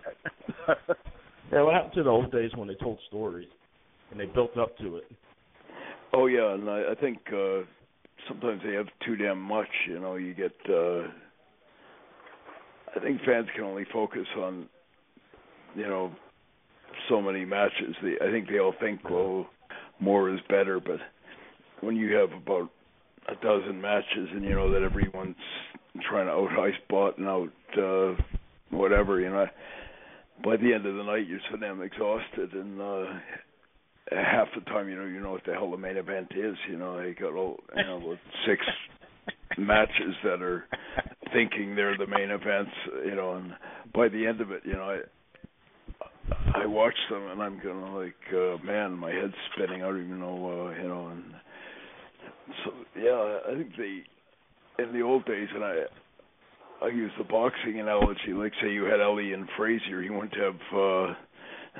You know, Sugar Ray Leonard and Hitman Hearns and, you know, Ernie Terrell and fucking Jimmy Ellis and all these other guys on the same card. You know, it would just be, you just let the main event stand on its own. And I think back in the day, WrestleMania used to be like that. You know, it would be like Andre and Hogan was the big thing, and, you know, the rest sort of, you know, openly acknowledged they were supporting cast, but nowadays it seems like everyone thinks they're the ticket, you know, and that's a bit of a problem. I think a big part of their problem too down there, and you guys might know that too, but they got about 5 or 6 so-called writers or cooks in the kitchen, and I don't think, you know, if Steven Spielberg is directing the damn movie, he doesn't want James Cameron and yeah, they got guys Roman Polanski, and yeah, you can't have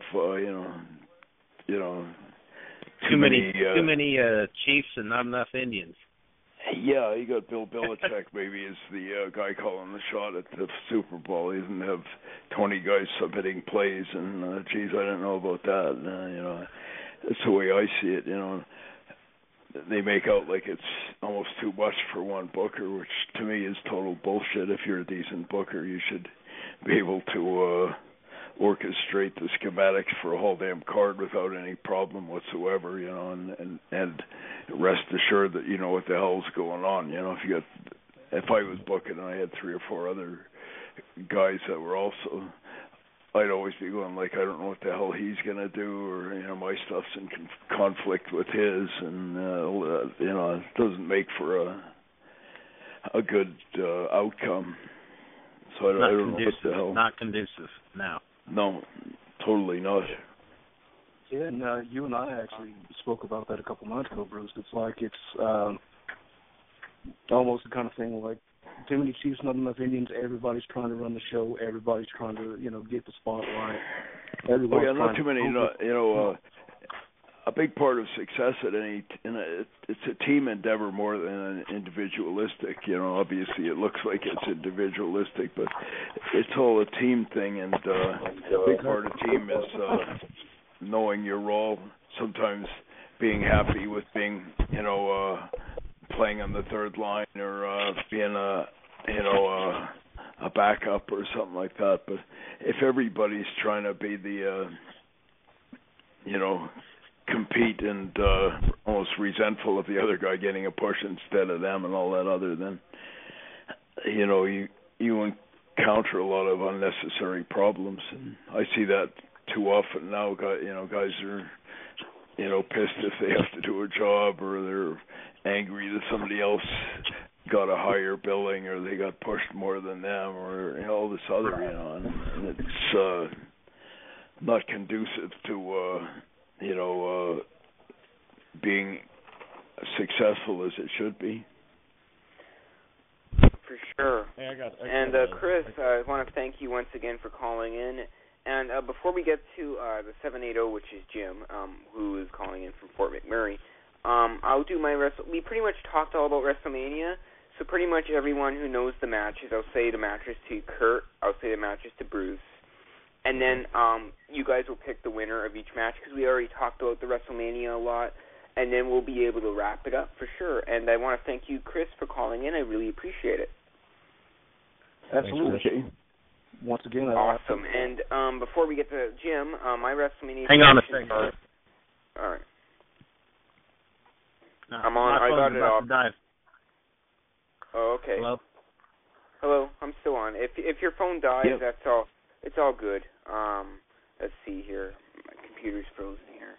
Okay, so the first, I think this would be the kickoff, would be the Usos, the Real Americans versus La Matadore versus Ryback. So I would choose the Usos are going to retain since it's a pre-show, in my opinion.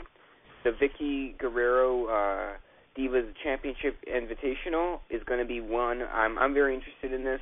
Tamina Snuka, because what I saw on SmackDown with her whole mentor thing, I think that's going to cause a feud.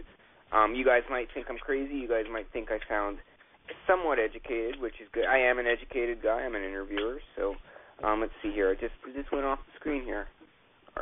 Okay, wait a minute. Okay, the Andre Giant Memorial Battle Royal. I'm actually, I have no idea. I have my guess prediction is The Miz. That's a guess. That's a straight up guess. That's a really, really tough one. The Shield versus Kane and the New Age Outlaws. Who's going to win that? I'm going to choose the Shield. Shields are going to win. They're going to be put over. John Cena most definitely is going to lose to Bray Wyatt and will put Bray Wyatt over. The Undertaker will beat Brock Lesnar. With all the hype which has been happening, I see Daniel Bryan defeating Triple H, and I see Daniel Bryan winning the main event because they're screwing him out of the title for so long, and it's at WrestleMania, which is the big stage. So I can just picture Daniel Bryan winning the championship, and it's finally this nightmare is over with the Authority. I have the title. That's my predictions, and I'm looking forward to it. And before we'll get to our last caller, I'll get to our last caller, and Kurt will do his, and then Bruce will do his for sure. This is Jim from Fort Mary, Alberta. You're on the air. Hello, sir. Hello. How are you, Jim? Good, sir. And yourself? Good. I'm doing really good. I know I've been listening to your radio, and I thought it was fantastic tonight here, but I have a question for Bruce Hart. It's kind of not regarding WrestleMania. It's if I can ask him that, or does it have to be a WrestleMania-based question, sir? No, Bruce is a legend, and it's always good to have friends calling in and asking Bruce Hart questions. It's good to know more about the business, and it's good to ask Bruce Hart questions and get your fix. Okay, hello, Bruce. It's Jim from McMurray. Yeah. How are you, Jim? Good to hear from you. Sir. What are you up to? Not too much, sir. What I'm asking, Bruce, is I moved here in '78, and I've been a fan of the Stampede Wrestling. Moving from the East Coast, the old AWA, Sailor White, Louis Martinez, Johnny War Eagle. I've always been a traditionalist. Yeah. And my favorite aspect of wrestling since I've watching Stampede Wrestling with my dad was the tag team division. And in the tag team division, I've always kind of liked the British Bulldogs, Davey Boy Smith, Dynamite Kid. Yeah. And the lineage that both those people have come from, the tradition, the respect, the dignity, the honor, the hold, not just, there was no hype. It was always tradition, respect, dignity, honor, wrestling. It was straight-laced, a business aspect of it, wrestling. There was no glory and nothing. But one thing that's really a question here that it's been bugging me for a while, sir, is that Davey Boy's son, Harry,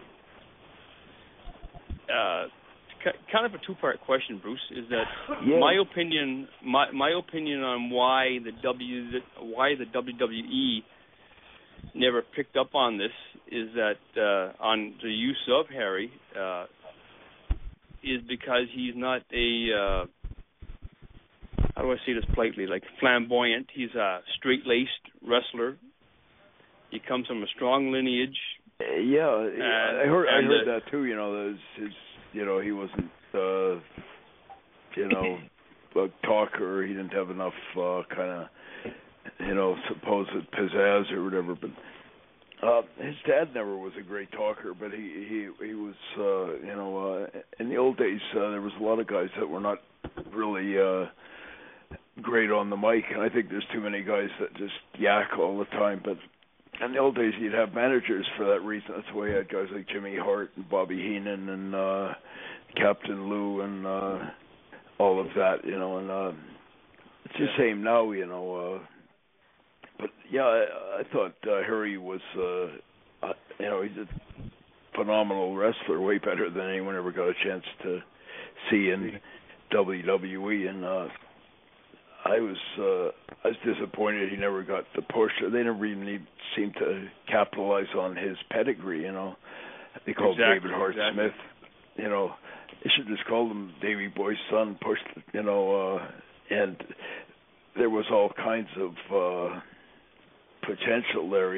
He wasn't just like some of the guys who were, sons of somebody that get the push. They're, maybe not that great, but Harry was actually a damn good worker, so I was puzzled that they didn't capitalize, especially when they maybe go over to England and stuff. He would have been a phenomenal draw over there, especially when they matched him with some guy like Wade Barrett or something like that. They could have done some of that and done real good business over there. So.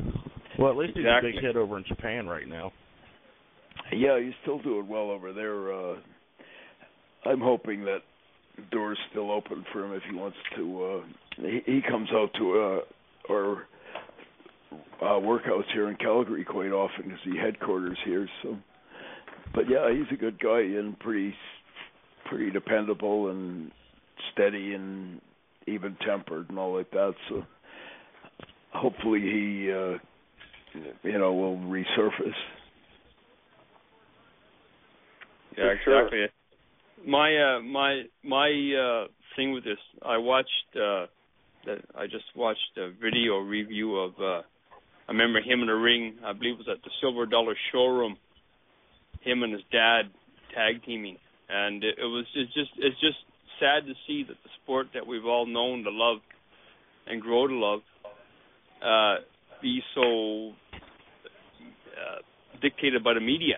Maybe I'm wrong in saying that, but I've always been a traditionalist and realist, and I think wrestling needs to go back to the basis that it was formed on, a strong foundation with a strong future, right? Start from there, which is what, in my opinion, is what HBU is doing, right? Oh, totally. I'm, as we've said earlier in the show, we're all about old school, and I think if the wrestling business is gonna survive and remain, what it used to be, I think it needs to go back to resowing the seeds at the grassroots. In the old days, you'd go to, wrestling every week in Calgary or Winnipeg or Vancouver or, in the States, Amarillo or Portland or KC or Minneapolis. Every week you'd get your fix. Nowadays, you come to Calgary, WWE comes maybe once every 2 years. They go to Winnipeg once a year or every second year. But any other sport, you could not, kind of sustain the fan base with that. If you played one hockey game a year in Edmonton or something, I don't know how the hell you sustain your fan base. Exactly, sir. Actually, I was I watched you guys quite a bit, and I have 4 letters that describe HBU to a T, I believe, and those 4 letters spell HARD, HARD, honesty, athleticism, respect, and dignity. And Mr. Hart, and I say that with the deepest of sympathy, but due to what your father based his wrestling on and what you, your brothers, your whole family, I've always been a diehard Stampede wrestling, and any time anybody speaks of wrestling, it's Stampede. Stu, Brett, Bruce, Jerry Morrow, Gama Singh, Oriental Express, John Foley, Tommy Billington. It bases back on dignity and respect, and I think this is where the wrestling business has failed today, as in the WWE. Not you're trying to bring honesty, dignity, and respect back, and I think that's what it needs. It needs a good boost like that, sir. Yeah, I appreciate that, and I might add, I'm even though I'm sometimes critical of some what WWE does, I'm also of the opinion that if they go down, maybe the whole business goes down. So, our objective and our initiative is, hopefully going to be beneficial to them. Some of the guys that are coming up in HBU or whatever are going to go, become like Natalia and Tyson Kidd and Harry and some of those other guys. And it's like the old days, Dynamite and Davey and Pillman and Benoit and Brett and Owen and all like that. But I think WWE should be reaching out and helping and endeavoring to do more to help, promotions like back in the day. They, instead of extinguishing and trying to exterminate, which they did, places like Stampede and places like Amarillo and Portland, and they should never have ever been that insecure that they saw those people as a threat. They should have been saying, geez, that's where all the talent's coming from. I should be endeavoring to support them. They're not, and it'll be like the NHL deciding in its infinite stupidity that we got to do away with junior hockey, or we got to get rid of minor league hockey or whatever because it's a threat to us, and if they had done that back in the 80s like the WWE did, where the hell would all the Sidney Crosbys and all them have, developed, So yeah, I totally agree. I think the damned, they should be supporting kind of, places like HBU or Stampede, and it's, and it's a benefit to them, and vice versa. It's, to hell with all the insecurity and other bullshit. Exactly, sir. And like I said before, Bruce, it's just that what really disappoints me is the way that the media has taken over. And if you can be a good talker, fine. You're a talker, everything plays out, you're a good publicist, media, and all that stuff. But it comes down to hard work and dignity and respect and the whole thing. Like if I'm glad that you're building a house. If you're building a house, you're going to start off with a strong foundation and work up from there. And that is what your dad done, God rest his soul, sir, and everything is starting on there. And you're adding to that, which is great to see. And same in the old days, there was a lot of other promoters that had the same mindset, like the Vern Gagnes and the Emil Dupre down on the East Coast, or Frank Tunney or Dory Funk or whatever. There's not enough of that, As I said before, and I'm not even trying to discourage or knock these people, but I see these backyards, these small indie promotions, and they need to be sowing the seeds at the grassroots, but instead all they're trying to do is be like a cheap copy of WWE, and everyone's got a costume, and everyone's getting on the mic, and everyone's got a diva coming to the ring with them, and that's not old school. That's just kind of like a cheap imitation of Vinny's stuff, and then they'll add to it by blowing their budget, bringing back a bunch of old recycled retreads from the 70s or 80s, it used to be in the WWE, Yeah. To me, that's nonsense, too, I think, back in the day when we were doing Stampede, we were just pushing our own guys up and coming, dynamic, guys like Dynamite and Davey and Robbie Stewart who was on earlier, or Brett or Pillman or Benoit or whatever. We weren't blowing our budget trying to bring in some old recycled, a guy who had been fired because he had a drug problem or some bullshit from WWE. But it's like what you said earlier, the analogy between the wrestling and the NHL. You have WHL and the NHL. WHL people want to play in the backyard in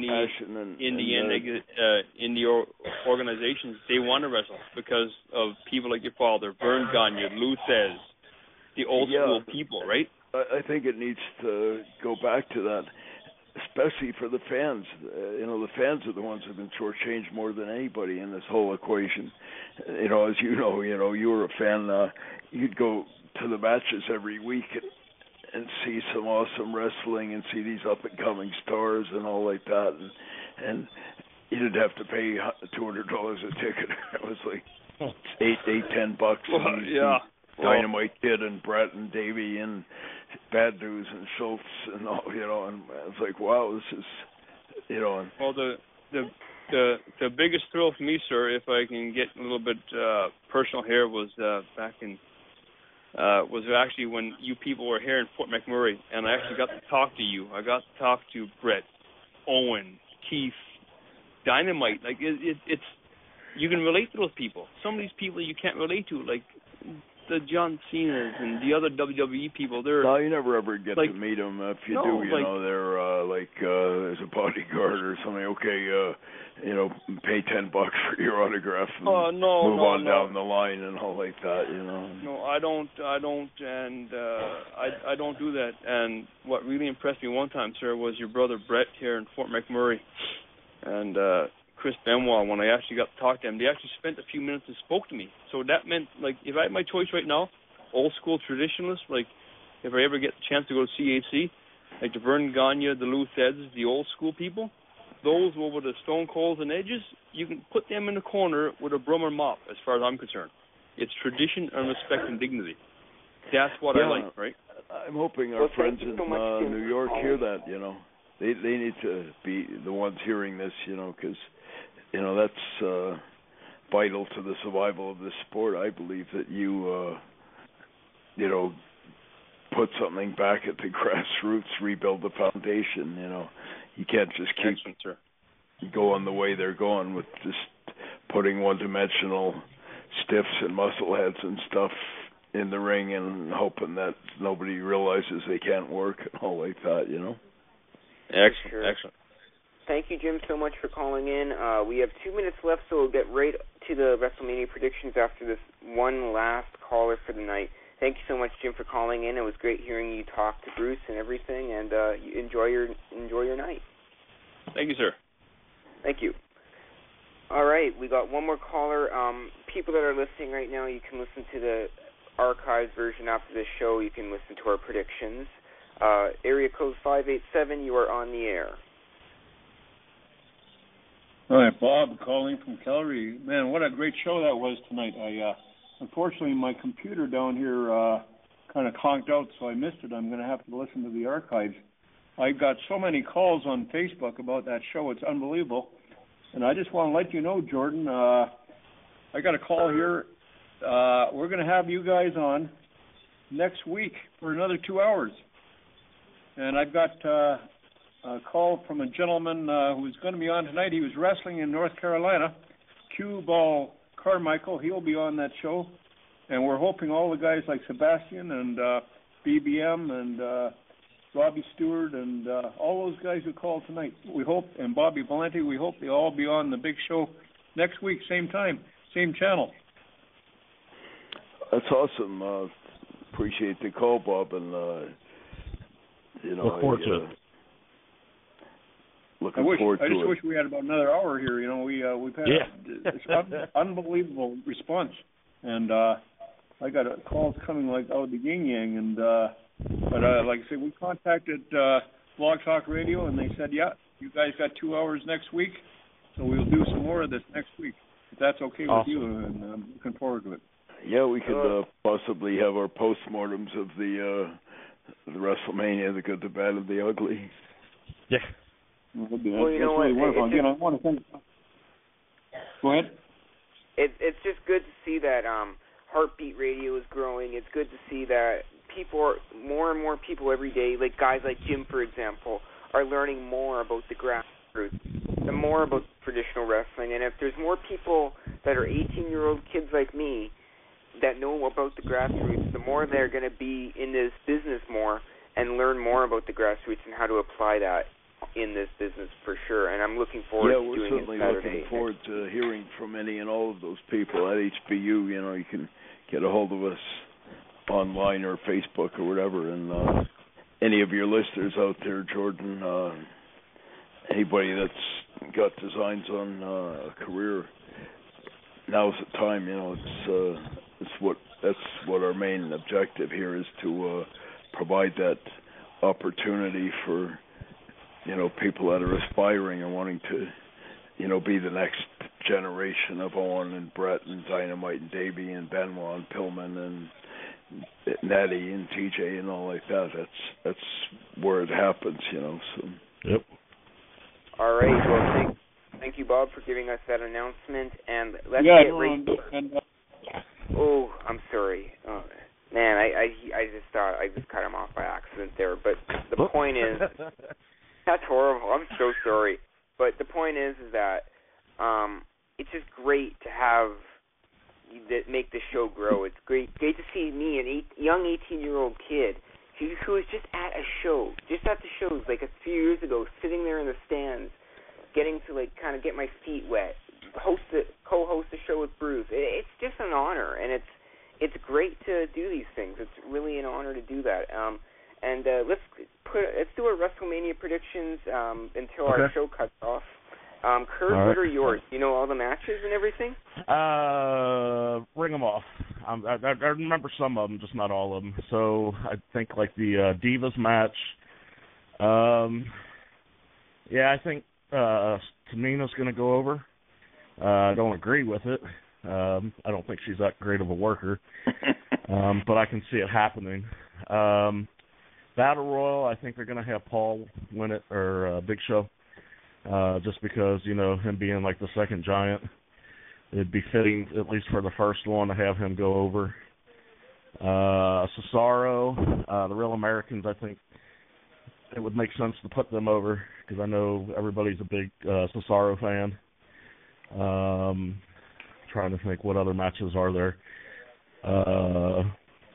I'll bring the card for you. Let me just Bleacher Report won't really load anything, but let's see here. We have the Usos versus Los Matadores versus the Real Americans versus Rybaxel, which sounds like a medicine. But yeah, I think they should. Cesaro and the Real Americans, I think, should go over. It makes sense to me. Let's see, what else is on there? And Bruce, what is your choice? Just a quick answer. What is your choice for the opening match, the Fatal 4-Way Tag Team? I would like to hope that they put. I think Cesaro's worthy of a push. You know, I don't like that whole thing, but I think Cesaro maybe should be the guy they put over. Yeah. Some of the other matches, I think Tamina, like you said, is probably about ready to get the push. I wouldn't mind seeing Natalya or something, but I get a feeling that they might finally push Snuka's daughter, you know, and then I suspect they're going to have some kind of a swerve finish with Bray Wyatt going over Cena. I hope they don't end up the match with the bullshit lights going out and Cena coming up with a sheep head on his head again or some bullshit like that. But yeah, and I think they're going to put Bray over too. I think I've kind of been seeing a little thing where Cena's finally kind of putting over some of the younger guys. Yeah, I hope Cena doesn't turn into or he's been brainwashed or turned into a zombie or some bullshit like that. Right. I got a feeling they might put Roman Reigns or something over the Shield. You know, I've been hearing that he's going to start getting the face push, and then Taker and Brock's. That's an easy one there. I don't think that's going to be a great match, but all things considered, I'd maybe have Brock go over just because everyone expects the Taker to. But I don't know. I have no idea if Brock's planning on keeping Brock around. Then it would be a great, launching pad for him to be the guy who broke the streak. And I don't know how many more years they can perpetuate that whole thing. Like poor old Mark's. About the only time he even works is WrestleMania. Now he comes out of his casket or whatever. And my match, take on my whole take on the thing is I think they should let Taker go until the 25 streak, and then he just stop from there. Yeah. You know what I'm saying? Walk away with your head up high. Yeah, I would quite honestly ask Mark whatever. He's earned that. Whatever you want. And he's a good enough guy that he'd probably be the first guy to say, I'll do the job or whatever. And I think Brock's got some potential, but they got to sort of figure out whether he's gonna wrestle full time or whether he's just just toying around for the money. Yeah, I'd like to see Daniel. I'd be really shocked if Daniel didn't go over in his match with Hunter. If only because having three heels in the triple threat wouldn't be much of a match with, Batista and Randy and Hunter. That on paper would be not the greatest, and I don't know who would go over. I got a feeling Daniel will go over and maybe even go over in the triple threat after. I think Brian. I think Brian's going to go over Trips, and then I think once they do the three-way, I think he's going to go over. And I'm just hoping that they don't do like they did last time where they built up this hype on him taking the belt. He finally wins the belt, and then they screw him over the next night on Raw. I was suggesting earlier that, I don't think it'll be happening, but for me it would be an ass kicker of a finish if, CM Punk was planted, hit the ring and they ended up having some kind of, charade with Randy and Batista ending up, feuding with Daniel and CM, but I don't think that'll be happening, but I'd be interested to see what does happen with Punk because he's still got a big fan following and they both have too much at stake to let it all just go down the toilet, both Phil and WWE, but they need to kind of put aside their egos and their whatever and see if they can work it out, about like Brett and Vinny back a few years back, it's ultimately serves both of them better than, holding the grudge, and being, kind of in conflict or whatever. Yep. And what's the 30-man battle royal? Oh, sorry. Yeah, the 30-man battle royal. I think Show's probably going to win that, although I'd like to see some dark horse like Dolph Ziggler or something kind of reemerge, something like that, But, yeah, Dolph Ziggler is one of my favorites. I enjoy watching him. He reminds me of an old Kurt Hennig. Yeah, I often wondered why he didn't get if they gave him half the push that they give to like Cody Rhodes and some of those guys, Yeah. They've kind of married him to Vicky Guerrero and all the other, and just push him. He's got a good look. He's got a good personality. He seemed like a nice guy too, So hopefully he'll rise above all the other. All right. Cena and actually we'll go with the Shield one first. The Shield, let's see here. Sorry, I just had to go up on my page here. The Shield versus Kane and the New Age Outlaws. Who do you think's going to win that one? The Shield, and I think it's going to be Roman Reigns that makes that happen. Hey, I would have to think, and that's one of Sammy's Samu. That's one of Sammy's cousins. Yeah, I think he's a good kid. Yeah, I'd like to see him. I think they would have got more mileage, and maybe they could still pull it off, but they've been too wishy-washy lately. But I think they were on the right track, or if they had some kind of a, Dean Ambrose and Seth Rollins do some kind of heinous double cross and fuck up Roman, but I'm not sure if they've turned them all faces now or what the hell, it's a bit too much of that, but yeah, I'm sure one of the all three of the Kane and New Age Outlaws are sort of easy, fodder for getting jobbed, I don't think I don't understand the whole them doing away with. They started a series there with the Wyatts against the Shield, and it was awesome. It was getting a huge crowd response. The crowd was just loving it. It seemed to fade. And then they blew it away. And then the next week, all of a sudden, they start with John Cena. I think they must have, at that point, got that brainwave that they're going to turn the Shield into faces all overnight or something like that. I don't think just made no that sense. Up. No, I think Reigns has got some charisma. He could be a pretty good face for him if they use him right. Yeah, I'm not sure I'm not sure if he's a great talker or not, but that shouldn't really matter. They could probably get him over. Well, the rumor going around is that they are going to push him, and he's going to be a singles competitor. The next coming of Dwayne Johnson or something like that. Yeah. More power to him. Sorry guys, before we cut off here, because we're way over the 2-hour mark, but you know what? It's been a great show for sure. Last one for you guys, and once again, I'm sorry to cut you off because I'm actually really enjoying the great, insightful discussions for sure. Last one of the night, John Cena versus Bray Wyatt. The answer's pretty obvious. I said my predictions earlier, and I'm going to stick to my decision with Bray Wyatt.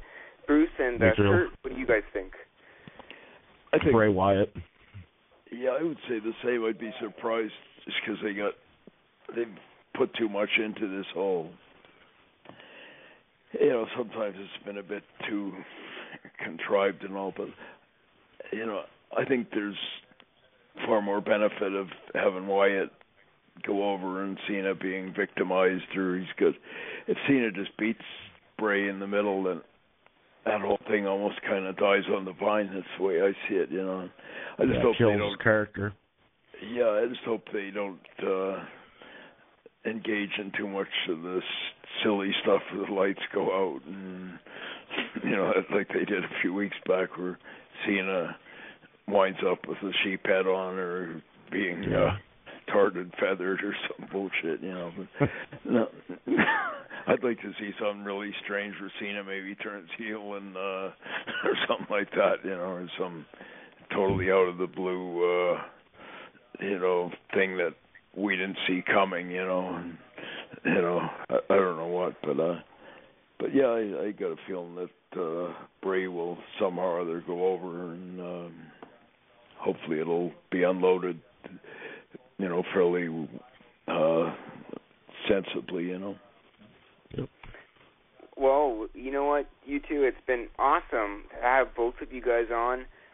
It's always good to keep spreading the word of Hart Brothers University and Wrestling World 247. Bruce and Kurt, do you have anything else to say before we wrap it up for tonight? Oh, yeah, I'm really, I'd like to say thanks myself to all the callers and people like Kurt and Cue Ball and Sebastian and Robbie Stewart, all those guys, it's great to hear enlightened perspectives from guys who have been there and done it, and I always love just sharing perspectives and hearing things from them, It reminds me of the old days where you're, I'm sitting in my easy chair, I feel like I've been riding in the van with the boys tonight, so it's more like one of those, all I need was a case of beer and, John Foley, chain smoking or something, I feel like I'm back in the van and riding to Fort McMurray or something like that. So that's cool. Definitely, took me back to the on the road again, as Willie Nelson used to say. So it's just it's just like sort of one of those rap sessions, just everyone throwing their stuff out there and nobody,